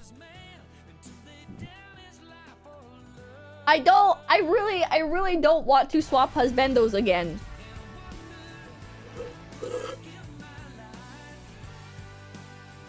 Mamakin, I bought an ice machine from Mamakin because she was talking about wanting tiny ice. And not to brag or anything, but here's my Ninja Tyler Blevins moment. Like, not to brag or anything, but I, like, sat down and completely unprompted, my mother came and gave me a glass of ice and a Coke. I say as I shit on JoJo and Cape Shit fans. My mom came in and gave me a can of Coke and a glass of ice. Before I did my little streaming job on the internet as an anime rabbit. Rose is hollow, so when's the King Crimson rant, Pippa? Sorry, thank you. Just have to change my account name to Cuckers. That's sort of winning. I'm sort of winning. I'm kind of winning right now. Completely unprompted. God. Thanks, mommy. That was sweet of her. Have you started part 5 yet? No. I'm giving myself some breathing room before I start part 5. Because I want to, like, fully process all my feelings about part 4. I can't think of what points do you like about Kira? I'm gonna sound like such a basic fucking... such a basic bitch. Bottom, thank you. Mama can love. But the things I like about Kira... It's like...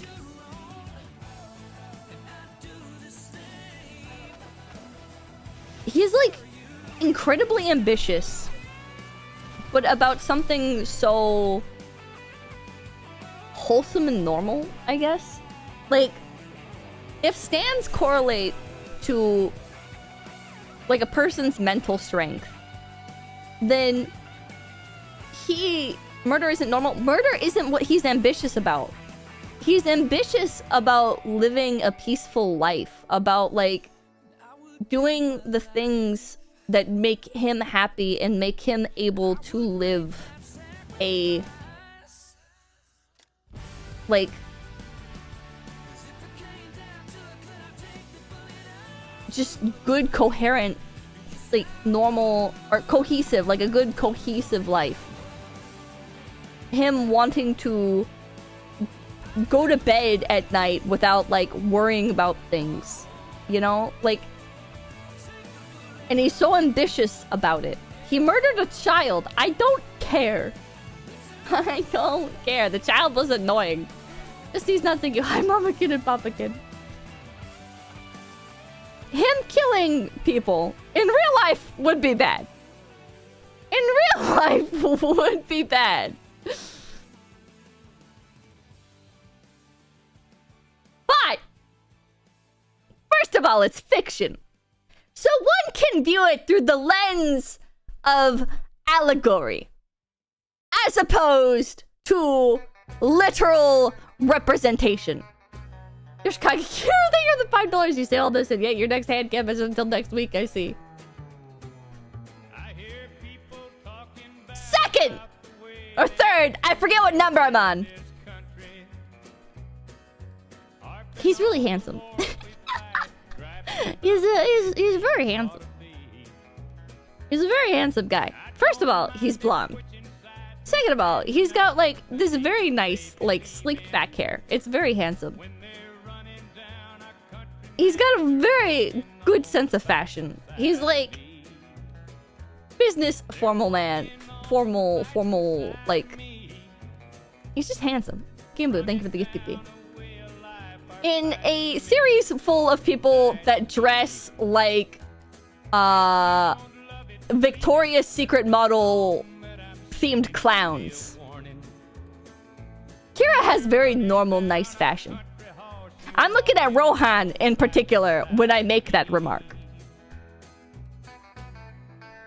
You can just say gay. Okay, a lot of the characters in JoJo look gay as fuck. Baxter, thank you for the 69. Oh, thank you for the brain. Them 69 people. Thank you. I like instinctively read. Thank you. Smiggle, thank you for becoming big baby. Thank you. I hope you had a good stream, Baxter. Raccoon, thank you. There's literally no allegories to show about dudes with superpowers beating the shit out of each other. Okay, whatever. No art clips, thank you. This is so cute. Flamboyant. Part 2 and 5 are very gay. Like, I really like Dio, but Dio's not attractive, right? People got this confused. People were like, oh, but Pippa, I thought you liked Dio. You already switched off of Dio already? I was never attracted to Dio. I want to be Dio.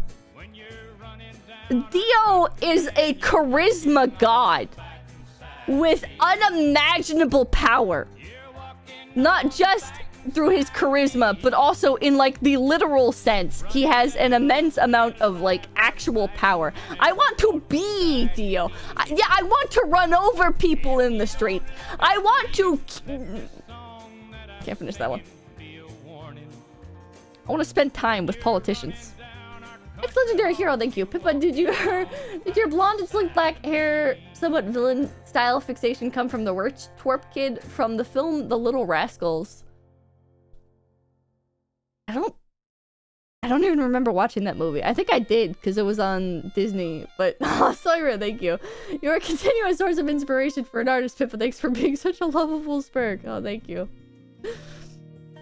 Yeah, I want to Rhoda. The Walter Mart. But yeah. I want to be Dio. Nick the dick, thank you. Okay, but would Kira be interested in your hands? No, because I have really bad anxiety and I mutilate my hands. I am constantly picking at them. I'm constantly picking at my hands. I'm constantly chewing my nails off. Laura said, bro, thank you. The sidewalk's wide enough. Drive. Kevis, thank you. Welcome back. Thank you.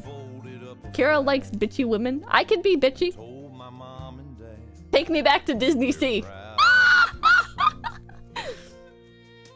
Time to get a manicure. I was unironically thinking about getting a manicure. I was like, Kira likes hands. Not to be like Delulu, but I should go and get my nails done for literally the first time in my life. Emerald Enforcer, thank you. Pippa wants to drop steamrollers on people. I already told you guys, but another Japanese person laughed at me. I already told you guys this story. I went to go buy... I was in Ikebukuro at Or not Ikebukuro. Is it Ikebukuro? I don't know. I was at Nakano Broadway. I forget where that is. Is it just literally Nakano? I don't know. Like, is that area called Nakano? I don't remember. It's literally just Nakano district. Okay, anyways, I was in Nakano Broadway. Yeah, okay, it's in Nakano. I get those two places confused because I've only been to Ikebukuro once and it was like right after being in Nakano Broadway. So I'm in Nakano Broadway and there's a like a figurine that I want that's behind glass. So I go and get the employee and I'm like, the cabinet, this please. I won't say this please. I said, Rodorora. And the Japanese guy, he like laughs. He's like, Rodorora. Okay. And I'm like,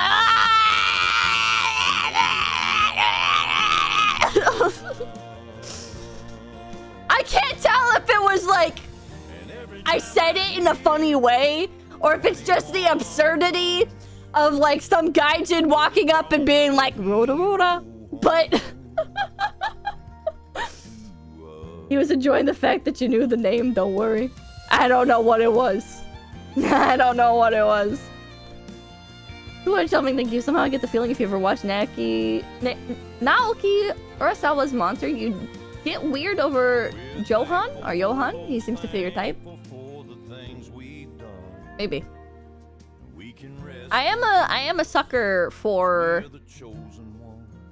blonde-haired villains. Pippa is frozen. Yes, I'm frozen. My fucking tracking died.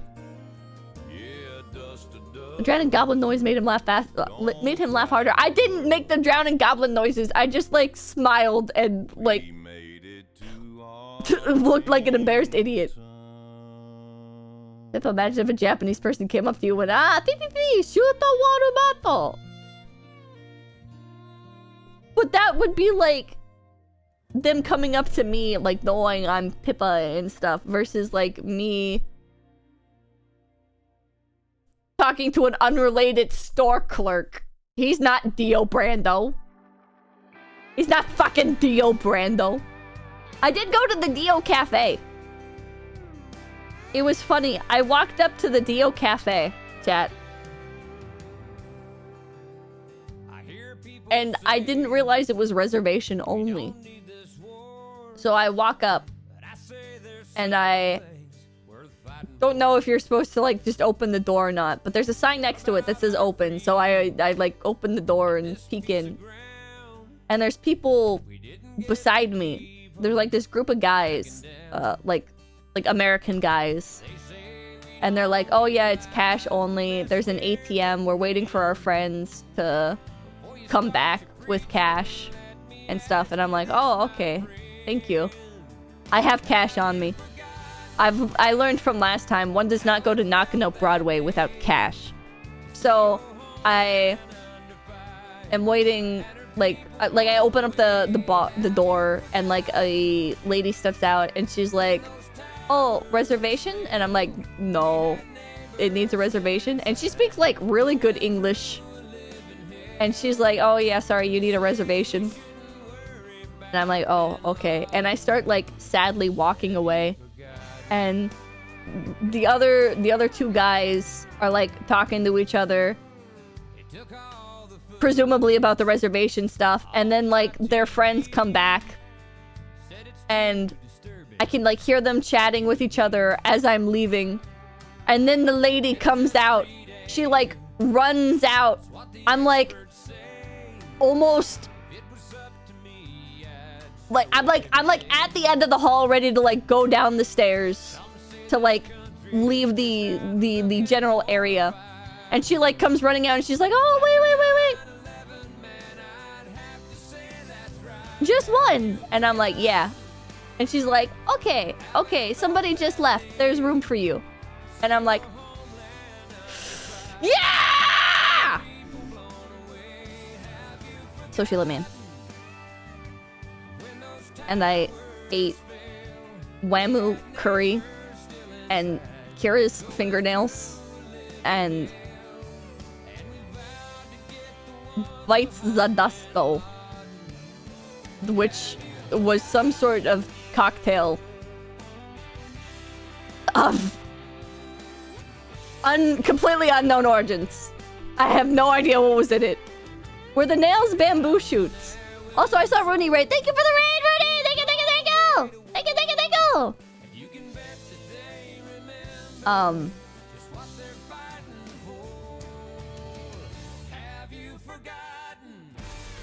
Yeah.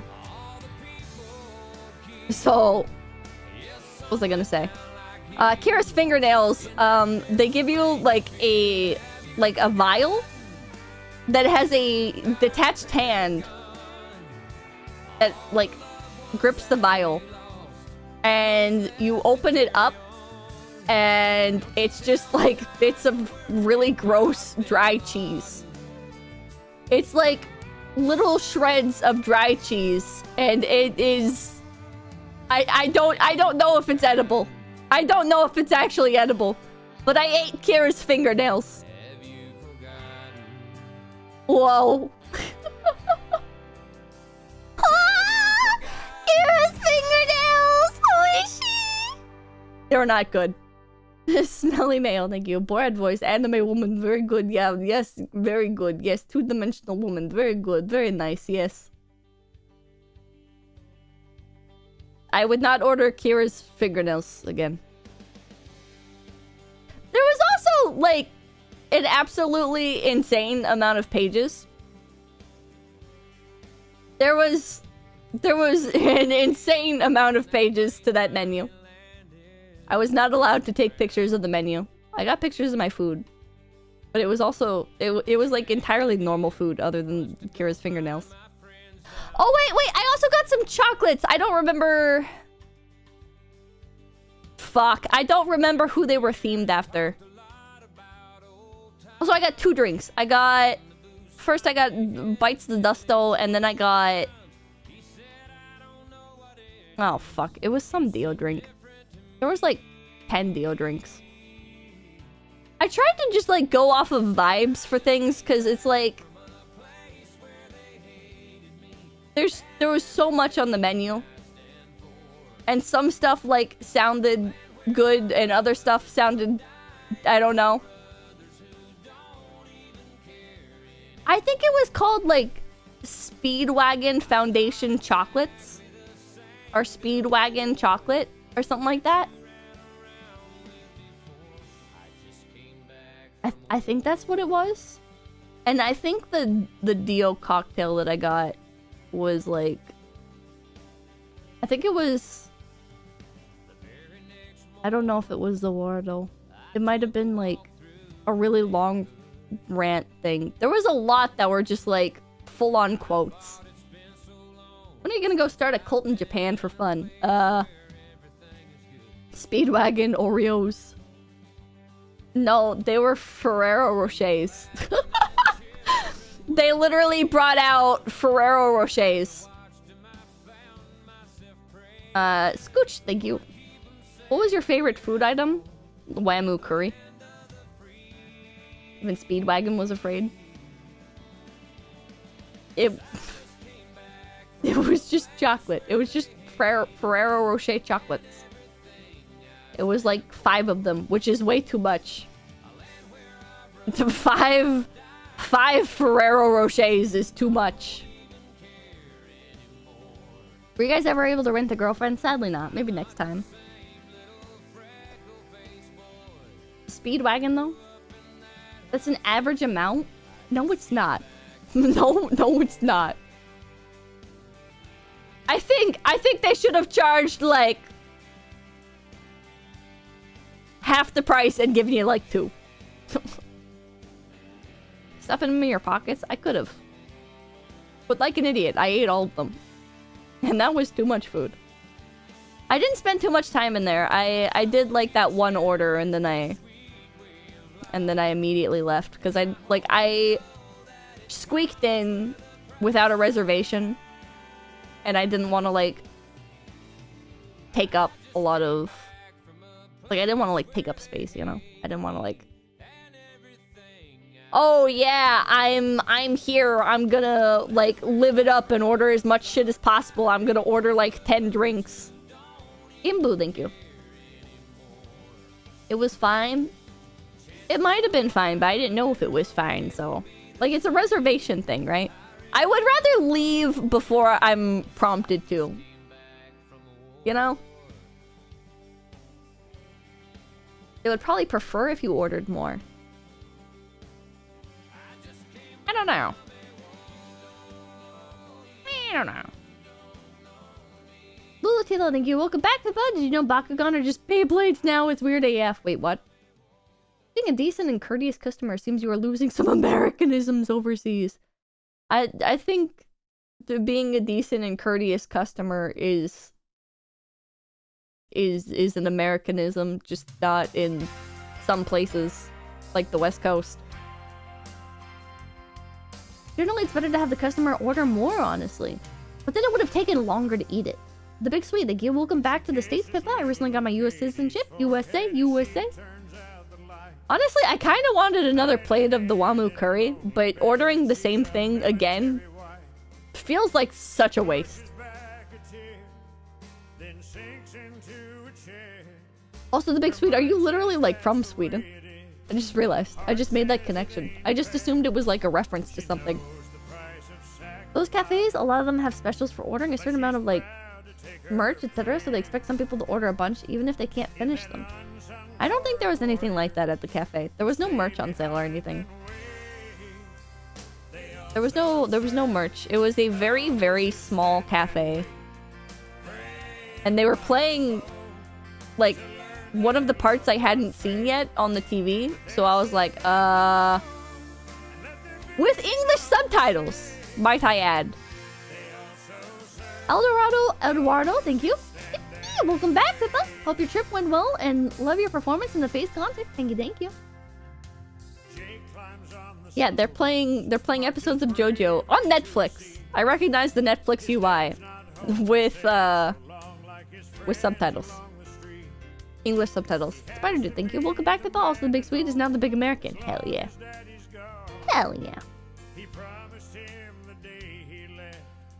But where did you go, Pippa?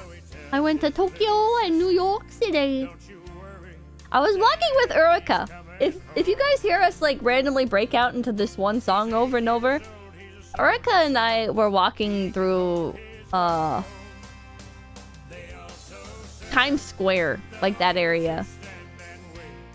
And there's like these like camera setups. We were going to go buy Broadway tickets. Uruka and I went to Broadway. Which could be a whole stream on its own. We went to Broadway and like we were getting like last minute tickets. And sideways thing, you got a search term? I can type to find this playlist. It's 30 most patriotic country songs. We're like walking through. We're walking through fucking this Times Square area. And there's like these spinning camera things going non-stop. And they're like,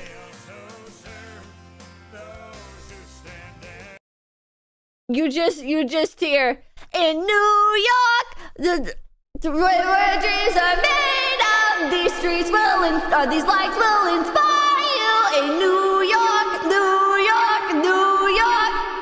It's just that over and over and over and over and over, and we're like waiting in line to buy the fucking tickets, and it just keeps fucking going. And so we go up to the fucking window till, and I am like, I like break the silence while she's like going through the form, the registering shit, the ticket, the ordering process thing. I'm like, does that play all day? And the lady smiles grimly at me. She smiles grimly, and She looks me in the eye and she says, all day, every day.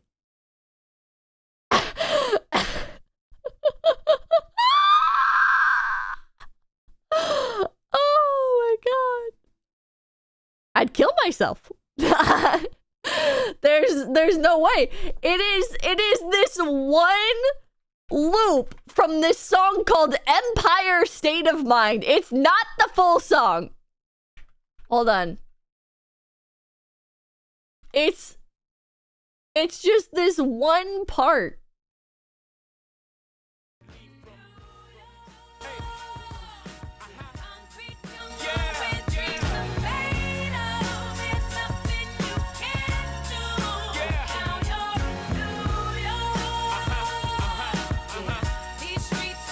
It's just this!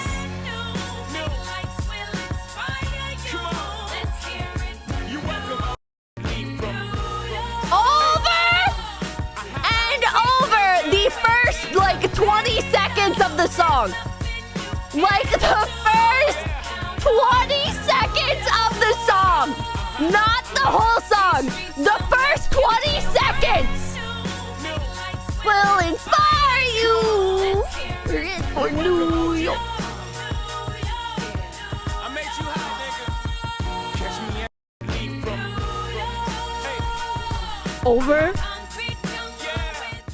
Over and over and over, and it's really loud. it's really loud. Like, Uruka and I have to, like, talk louder. We have to talk louder so we can hear each other over this. Over and over and over and over. We are sitting in Times Square eating Krispy Kreme, or not Krispy... Wait, was it Krispy Kreme or Dunkin' Donuts? I don't know. It was one of the two. Krispy Kreme or Dunkin' Donuts. Some fucking chain donut place. We're sitting there eating our goddamn donuts. And we just hear this constantly. Where dreams are made of, these streets can't do. You're in New York. I wanted to die. I was there for like 30 minutes.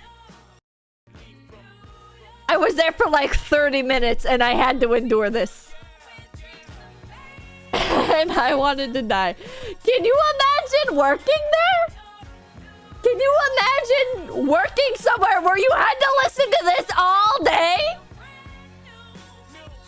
The first 20 seconds of Empire State of Mind? I'd die. Brave SJ, thank you. Concrete Jungle, Wet Street Tomatoes. Stupid question. Did you think of moving elsewhere? Yeah, I'm gonna get up and I'm gonna go fucking walk for 10 minutes to find another spot to sit in goddamn New York City. Hope that nobody is there because there's a million fucking people everywhere. Everywhere is crowded all of the fucking time. And my donut's gonna be cold. Also, I'm carrying 2 coffees because I ordered 1 coffee.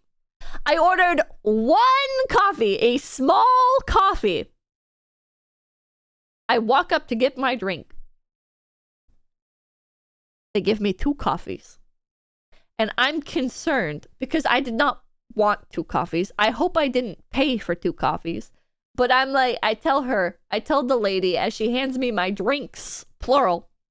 I'm like, I only ordered 1 coffee. And she gives me like this like sly, cute smile. And she kind of like winks at me and she's like, you get 2.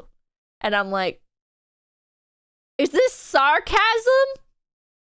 Did I accidentally order 2 coffee? I don't know. I threw away my receipt. And by threw away my receipt, I mean I didn't enter my email to get a receipt. And the receipt machine wasn't working. So, like, okay. Kamikaze Jawa, thank you for the 5 gift pippies. Thank you, thank you, thank you. You were getting hit on.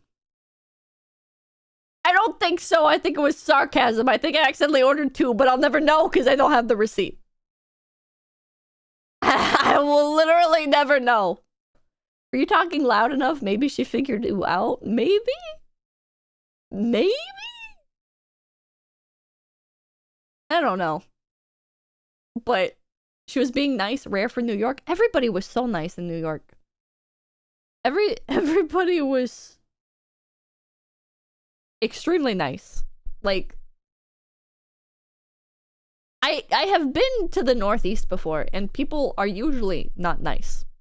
Can't you check your card statement? It's just going to say X amount of money spent at this location. People got a charisma bonus. Maybe. What is this playlist? Songs that get white people turned. It has 8.9 million views. Oh shit! No one else can feel it for you. No one else. No one else.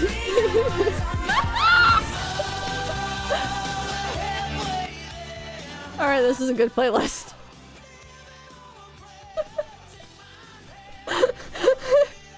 Swear! What? Oh!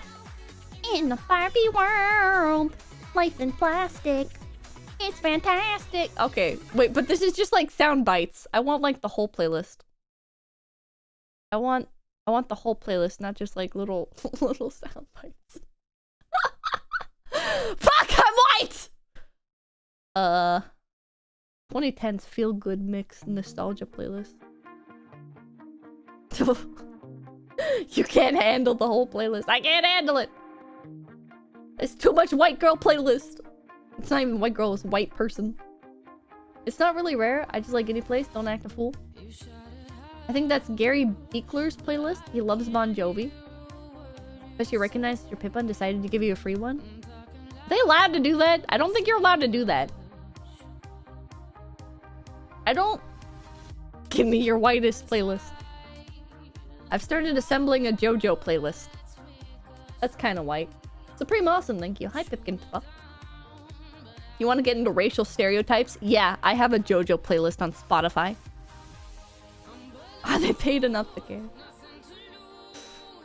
It has 3 songs on it. 3 songs! Play it. It's a work in progress.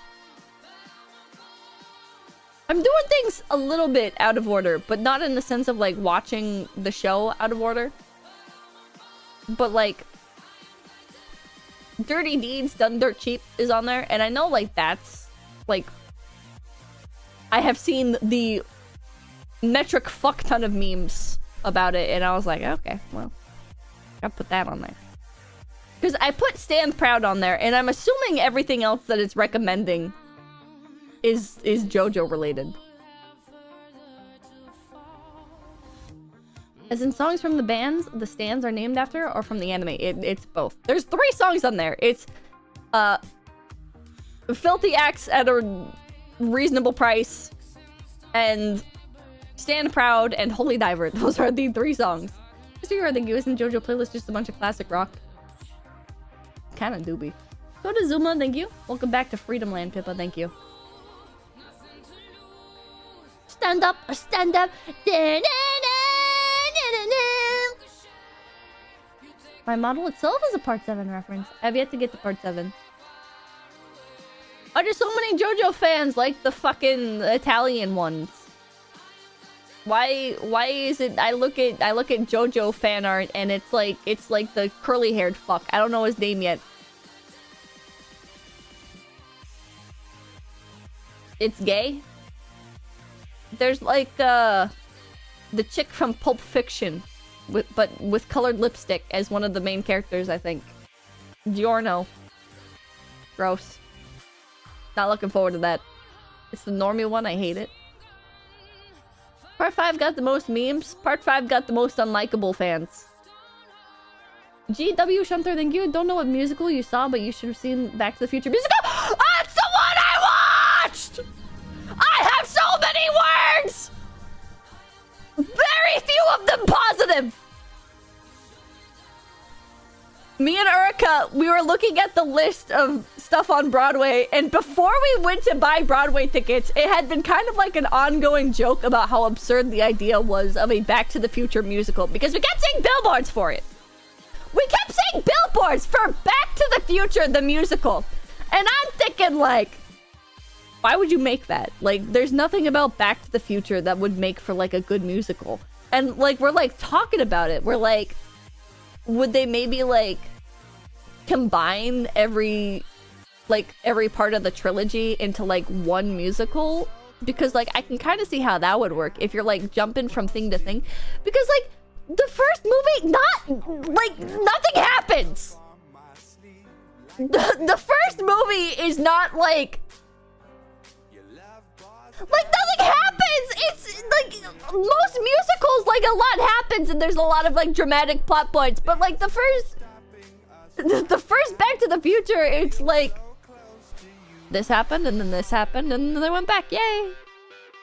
Which, it's a great movie. I love Back to the Future.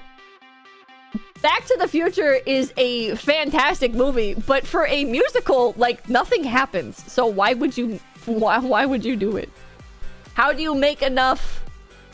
How do you extract enough content out of that to turn it into a musical? It's gonna like, drag. It's not made for the stage.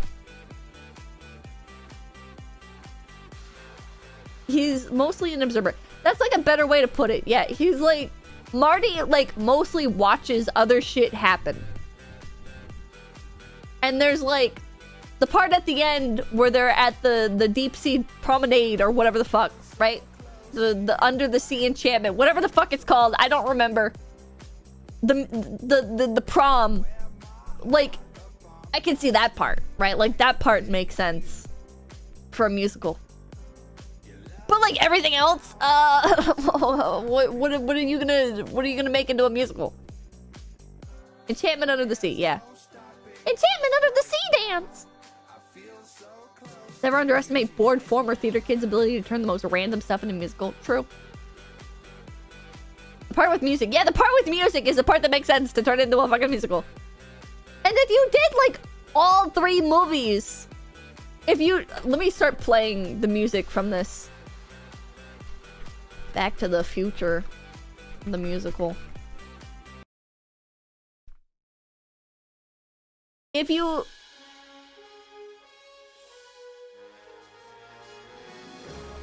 like, if you used all 3 movies, there's a lot that happens that could, like, make for a musical, right? But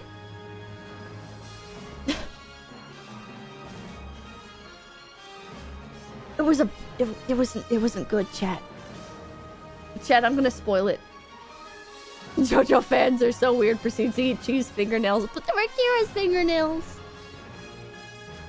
Got the terrorist and stolen nuke fuel. They cut that part out. Probably because of woke, unironically. Okay, so let me summarize. Let me summarize for you guys. Let me summarize Back to the Future, the musical. So it opens with the Doc dying, right? Like how he does in the regular movie. But he doesn't get killed by terrorists this time. He gets killed because he uses the wrong gloves to pick up uranium. Yeah. I'm not fucking with you. He dies because he picked up uranium with the wrong gloves.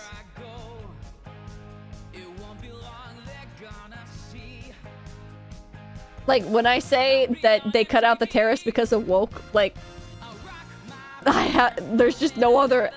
There's no other explanation for why you would change it to something that dumb. This is not something where they're like, we have a brilliant idea for how to adapt this into a stage play, right? We have, like, a phenomenal idea, a new idea of how he could die that would make for, like, a brilliant, like, practical effects performance. Compton, thank you.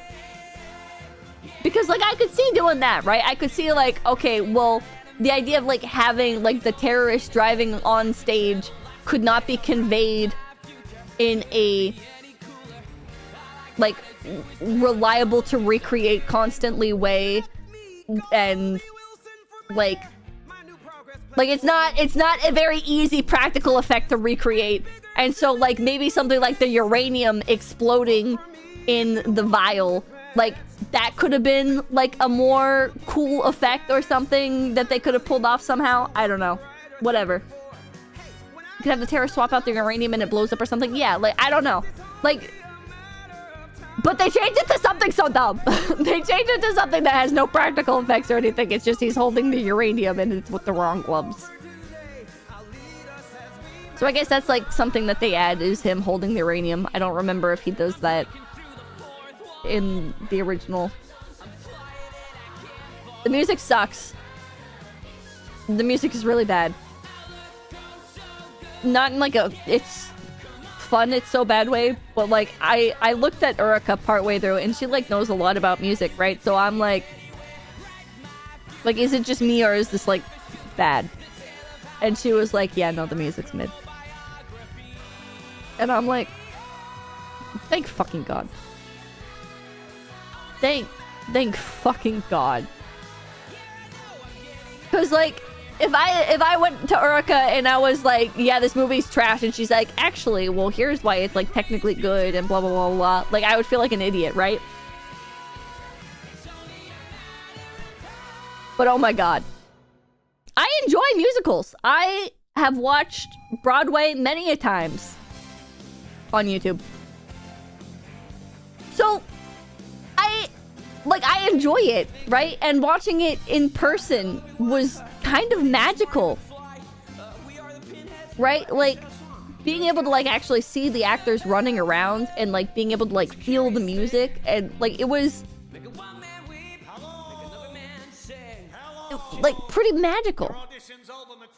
Christmas trip, I don't understand. That song is crap. The irony. Chat, listen to this again. Listen to this part again. Hold on.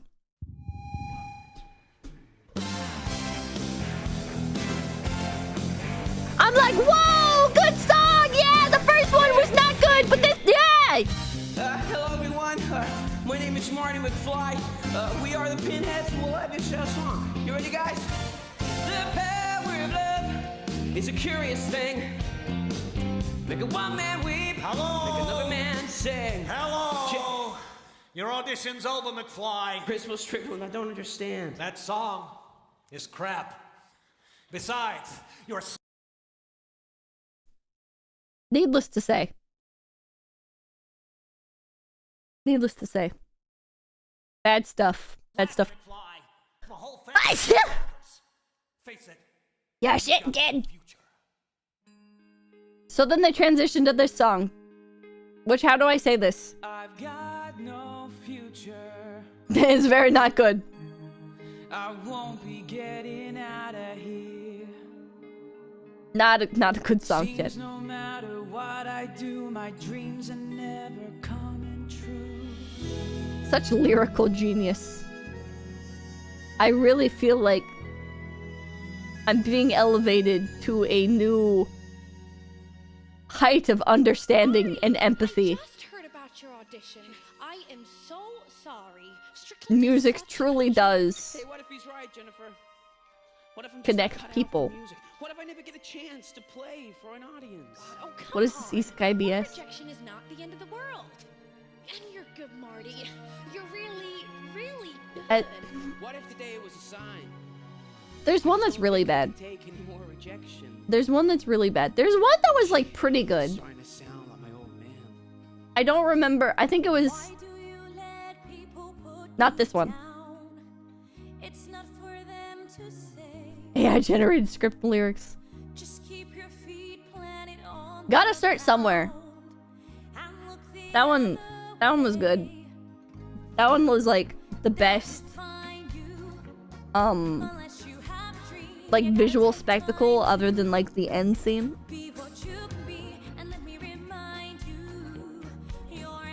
That was good. Not this one. Gotta start somewhere.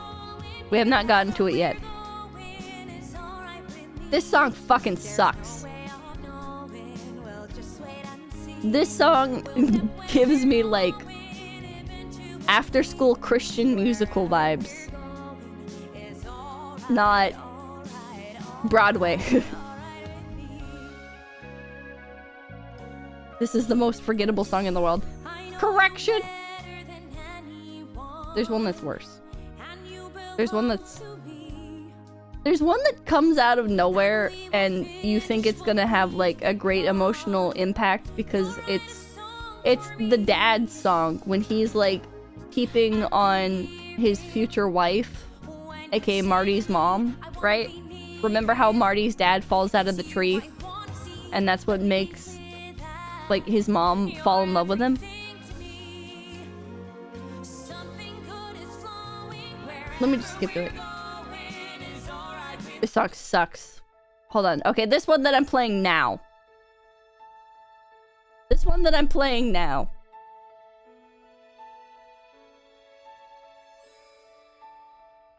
Wasn't he run over by a car? Yeah, he falls out of a... Or, wait. Is that what happens? Is he gets hit by a car? Just...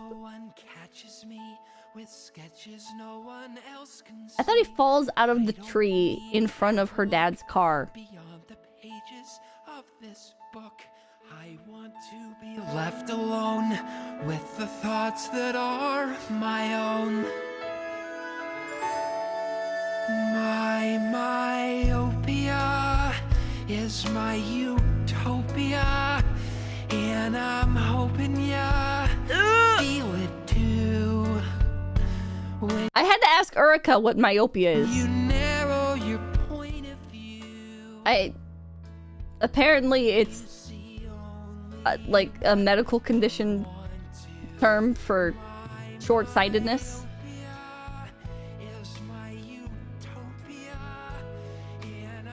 Awful lyrics, just horrible.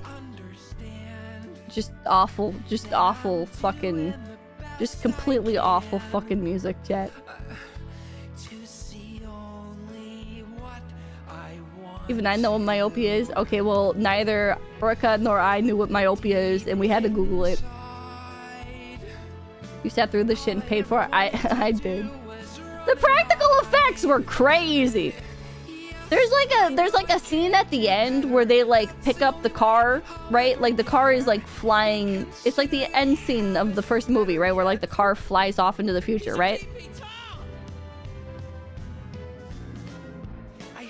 You can find footage of it online probably. And it's crazy quality. It's like absolutely crazy quality. I have no idea.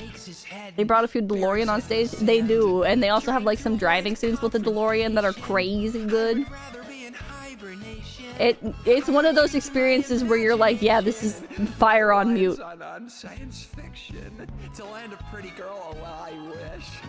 But As in chat's point of view is very myopic. Okay, I've heard it used like that. I've heard like something being like myopic, right? I had no idea myopia was the thing. Makes sense in hindsight, but just had no idea.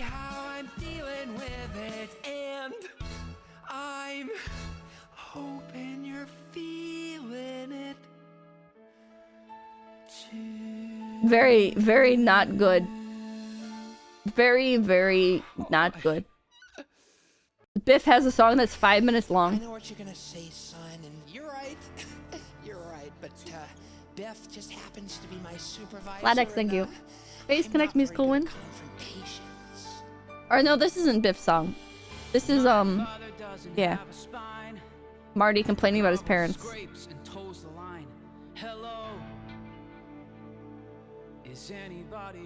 I think Biff's song is 3 minutes long. Completely lost, a hopeless case. Hey, he'd come in third in a two-man race. Hello.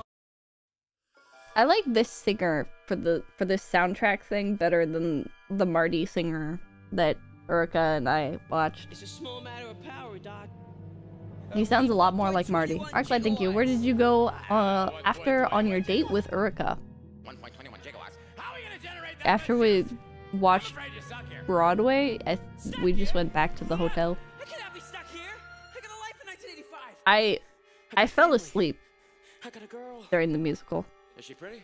Not for long. She's everything Not for an insane amount of time or anything, but like You've never let me down in the past. I did fall asleep at one point. Hey, and you've always said you can accomplish anything. That's bad. Yeah. I said that. That's good advice. If people wake up, it's over. Expensive nap. Tickets were like I'm no future boy. $110 To stay. each, What's the future for? If I don't get more. which is expensive, but not as bad as I thought it was going to be. Like, I Future boy. heard about how expensive Broadway was, and I was imagining it'd be like $500 minimum. For me here. There's only more. But I'm thinking the reason why Back to the Future is only $100 might have to do with Can't see the quality. curtain. I can't go. Sounds about right for a Broadway show. Maybe they're all that cheap. I don't know. Like, it's not actually cheap, but like compared to what I expected the price to be, Lots of electricity. It's a bolt of lightning. it is much cheaper. Cold cheese, thank you, Pippa. How do you call a maid? Nya nya nya. Oh, well, or where it's ever gonna strike. For those of you who don't know the lore, This is it. don't worry about It it. says here that a bolt of lightning is going to strike the clock tower at Don't. exactly 10:04 p.m. Don't worry about it. next Saturday night. The physics of this problem are perplexing. Oh, another good thing about the Back to the Future the musical is the interactions between Doc and Marty were Now we have really good and all my computations must conform. when they started like improving. Harness this lightning. You could like really tell there were some bits that were improv Way to get you back takes an equation or like and a meteor were like switched out parts where like they might like reuse the same jokes over and over, but it was mistake. It's the only way. not like forced by script because it was just too natural. Like they'd be interacting normally and then they'd say something actually funny and they'd like laugh with each other. Not one of us, thank you. Nya, nya, shut up. There's a video about it on YouTube about the improv of Back to the Future, the musical.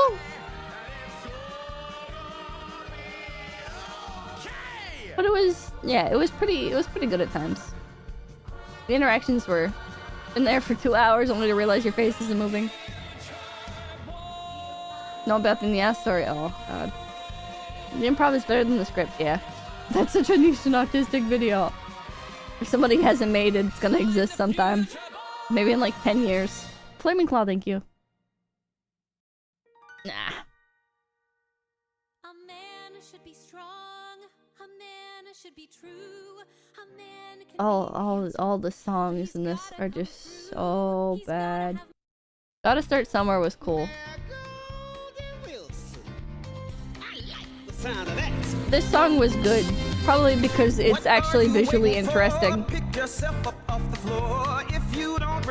Probably because it's actually upbeat and fun. No shame in working hard. Let them know that's who you are. Because it's got soul. Man in the room, I'm still the best one with this broom. This ain't no step and fetch it. It's all part of the climb. Does the train up? This is like the one actually upbeat fun song. More energetic.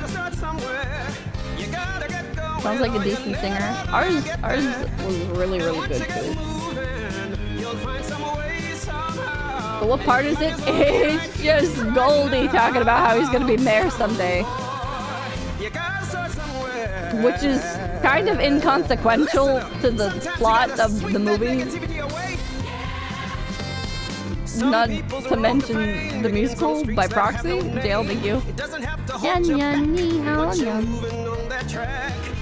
The other songs are just so slow and romantic. Yeah. They were like, whoever made this musical was like, I'm a fan of Goldie. The rest of the movie's just okay, I guess. That's musicals for you. It was like 20 seconds of the movie, yeah. The voice doesn't matter, just to reference different timelines.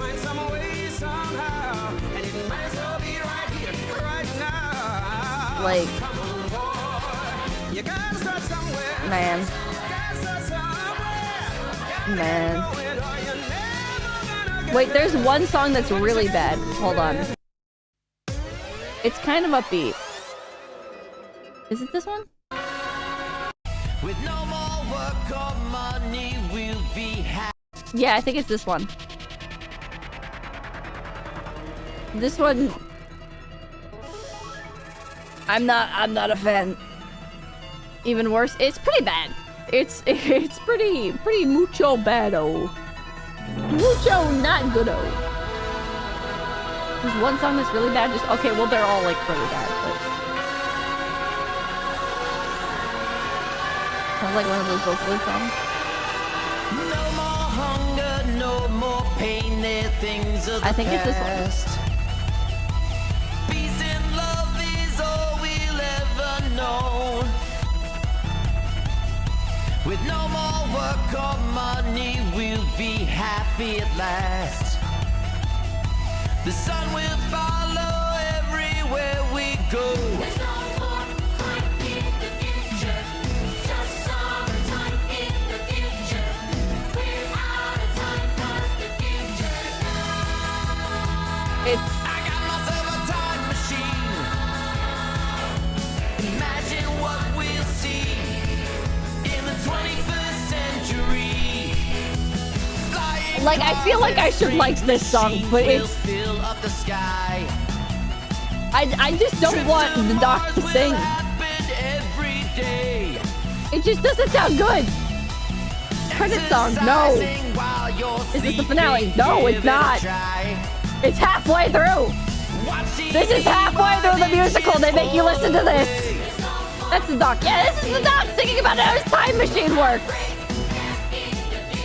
So this is when Marty shows the doc that the time machine he invents in the future works. Bro can't sing, but it's good instrumental. I don't know what's going wrong here. You can touch it. Thank you.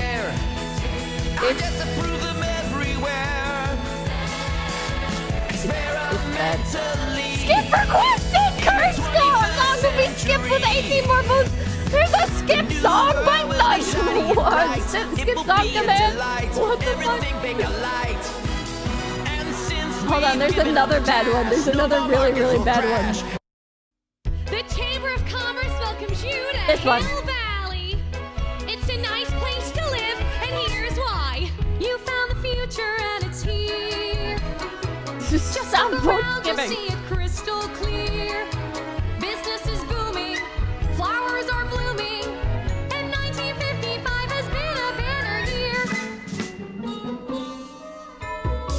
Our super-leaded gasoline, Only 19 cents a gallon. our Wow! atmosphere so fresh and clean. Precision Chat, do you get it? Do you get it? The joke is that things were actually bad back in the day. The joke is that actually, even though, like, the aesthetic is so, like, bubbly and pastel and all the advertisements are so, like, idyllic and even though, like, they say cigarettes were good for you, now we know cigarettes are bad for you. Yeah. Did you know that gas prices are bad now? Did you know that, like, gas is, like, bad for, like, the atmosphere? Do you get it? Do you get that back in the day when they were like, wow, we're making all these advancements in technology. Did you know that actually things then were not at the level that they are now? Isn't that crazy? That back in the past when they were making a lot of progress and they were hyping up the progress that they were making, that progress is not comparable to the progress made now? What's the deal with headlight fluid? Thank you, Cleo. Good question. It's so annoying. tooling and fossil fueling will keep you cruising in your super sleek machine. These filtered cigarettes are new, so new. And even doctors say they're good for you.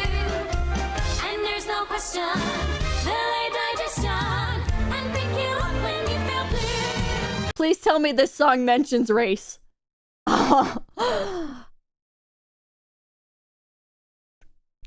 have news for you. I don't think it does, but it does say patriarchy.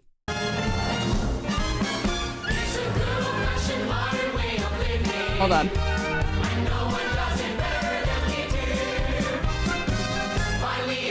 Hold on.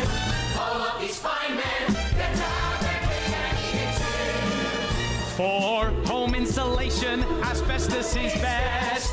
It keeps you cozy and warm. Wait. We spray DDT on those worrisome pests, and we've re-engineered the farm. What did I tell you? It's like utopia. It's a nightmare. Oh wait, maybe this song doesn't say patriarchy. Maybe. Oh wait, it does mention race. It says white men. All of these white men. I thought it said fine men. Never mind. Zaful the Gray, thank you. I was prepared to do a gotcha. Gotcha, it doesn't mention race, it mentions patriarchy. But the lyrics that I thought were fine men is white men, so never mind. Means more jobs, lower taxes, and bigger civic improvements. This is our dreamland. But it does mention patriarchy as well. The perfect Don't worry. combination, work and play. It's no malarkey, our patriarchy. There we go. We'll show the whole wide world the way to live this way. It's a good old-fashioned modern way of living, and no one does it better. They think they do it better. The fact is, no one does it better than we do. You super-leaded gasoline. Cigarettes, it's true. It's just not a good song. Regardless.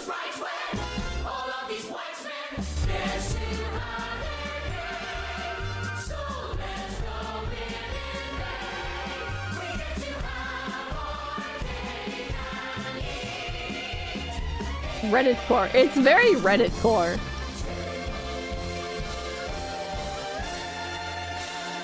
The music is just not fun. It's like, regardless of the lyrics, right? Regardless of it bludgeoning you in the face with, ha! Things were bad, actually! Cigarettes are bad for you, actually! It's just, like, the song feels hollow. All of the songs feel so hollow. The only good music in this musical is the Gotta Start Somewhere song about a character that is really not relevant to the story. Like, I wouldn't say Goldie is a throwaway character, but he's like a background character. He's not part of like the main events of the story in like any like substantial way, you know, like, but he has the best song. He has like a really, really fun song, and then everything else in the musical is just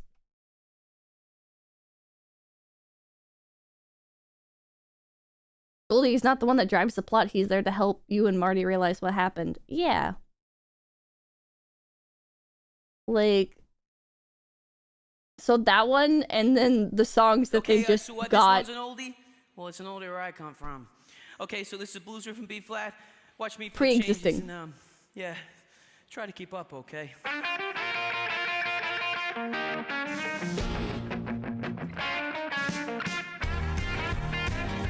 But even then, it's like, it's just covers of existing songs, so just go and listen to like the original one, you know? Way down in Louisiana, close to New Orleans, where acapella was All right. the evergreens. They stood a log cabin made of earth and wood. Well, if the country boy named John I am getting DMs. I gotta pop into a thing. Yeah, this is literally in the movie. Yeah. I've never been a musical person. They feel weird to me. I really like most musicals. Even musicals with really bad... Most musicals have really garbage stories. But this one had like a good story because it just like ripped off an existing one. But then also made it worse. And the music was bad. It's so opposite. It's so opposite to how it usually happens. Thanks for the stream, Pippa. Good to have you back. Thank you, thank you. I hope you guys had a good time. I hope you guys had a wonderful time. My YouTube is dying. Who should I raid over on Twitch? Go to the meeting. I gotta get on over. I gotta skedaddle. I gotta skedaddle to the meeting. Who's live on Twitch? Let's go to Twitch and check. Ah! I just realized how tired I sound. I don't know if I sound tired to you guys, but I just heard my own voice back. And I certainly feel like I sound tired. I am tired. But it feels so good to be back! Guess you guys aren't ready for that. Is you streaming? Wait, let me schedule. Huh? Is you streaming? She is.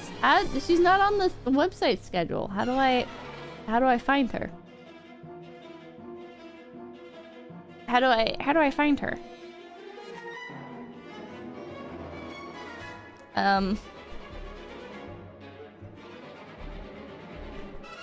There we go. All right. I shall raid you. You look at your follows list. I did not know she had a Twitch account, so I have not followed her on Twitch. Invalid username. Thank you, Twitch. Okay, there we go. Sup, Moz Bronzy, thank you. Happy to see you back, Eva. Thank you. It feels really good to be back. It feels really, really good to be back. Not right now, because I'm tired and hungry, and I don't want to go to meeting. But sup, Moz Bronzy, thank you for giving me a thank you. But earlier, when I first started stream, it felt really good to be back. All right. I don't know what to raid. I don't think anybody else in Face Connect is online right now. Well, since I'm raiding you over on Twitch, maybe I can raid like an animal cam over on... I'm gonna raid an animal live stream over on YouTube. Alright. Thank you guys so much for stopping by. I hope you guys have a wonderful rest of your night. This song is really intense. Kittens or puppies? I don't know. Alright. Thank you, Otsu! I'll see you guys tomorrow. Otsu cringe! Tilde fluffles away, Tilde! Tilde fluffles away, Tilde! Tilde fluffles away, Tilde! But not on Twitch, I'm not Tilde fluffles away, Tilde.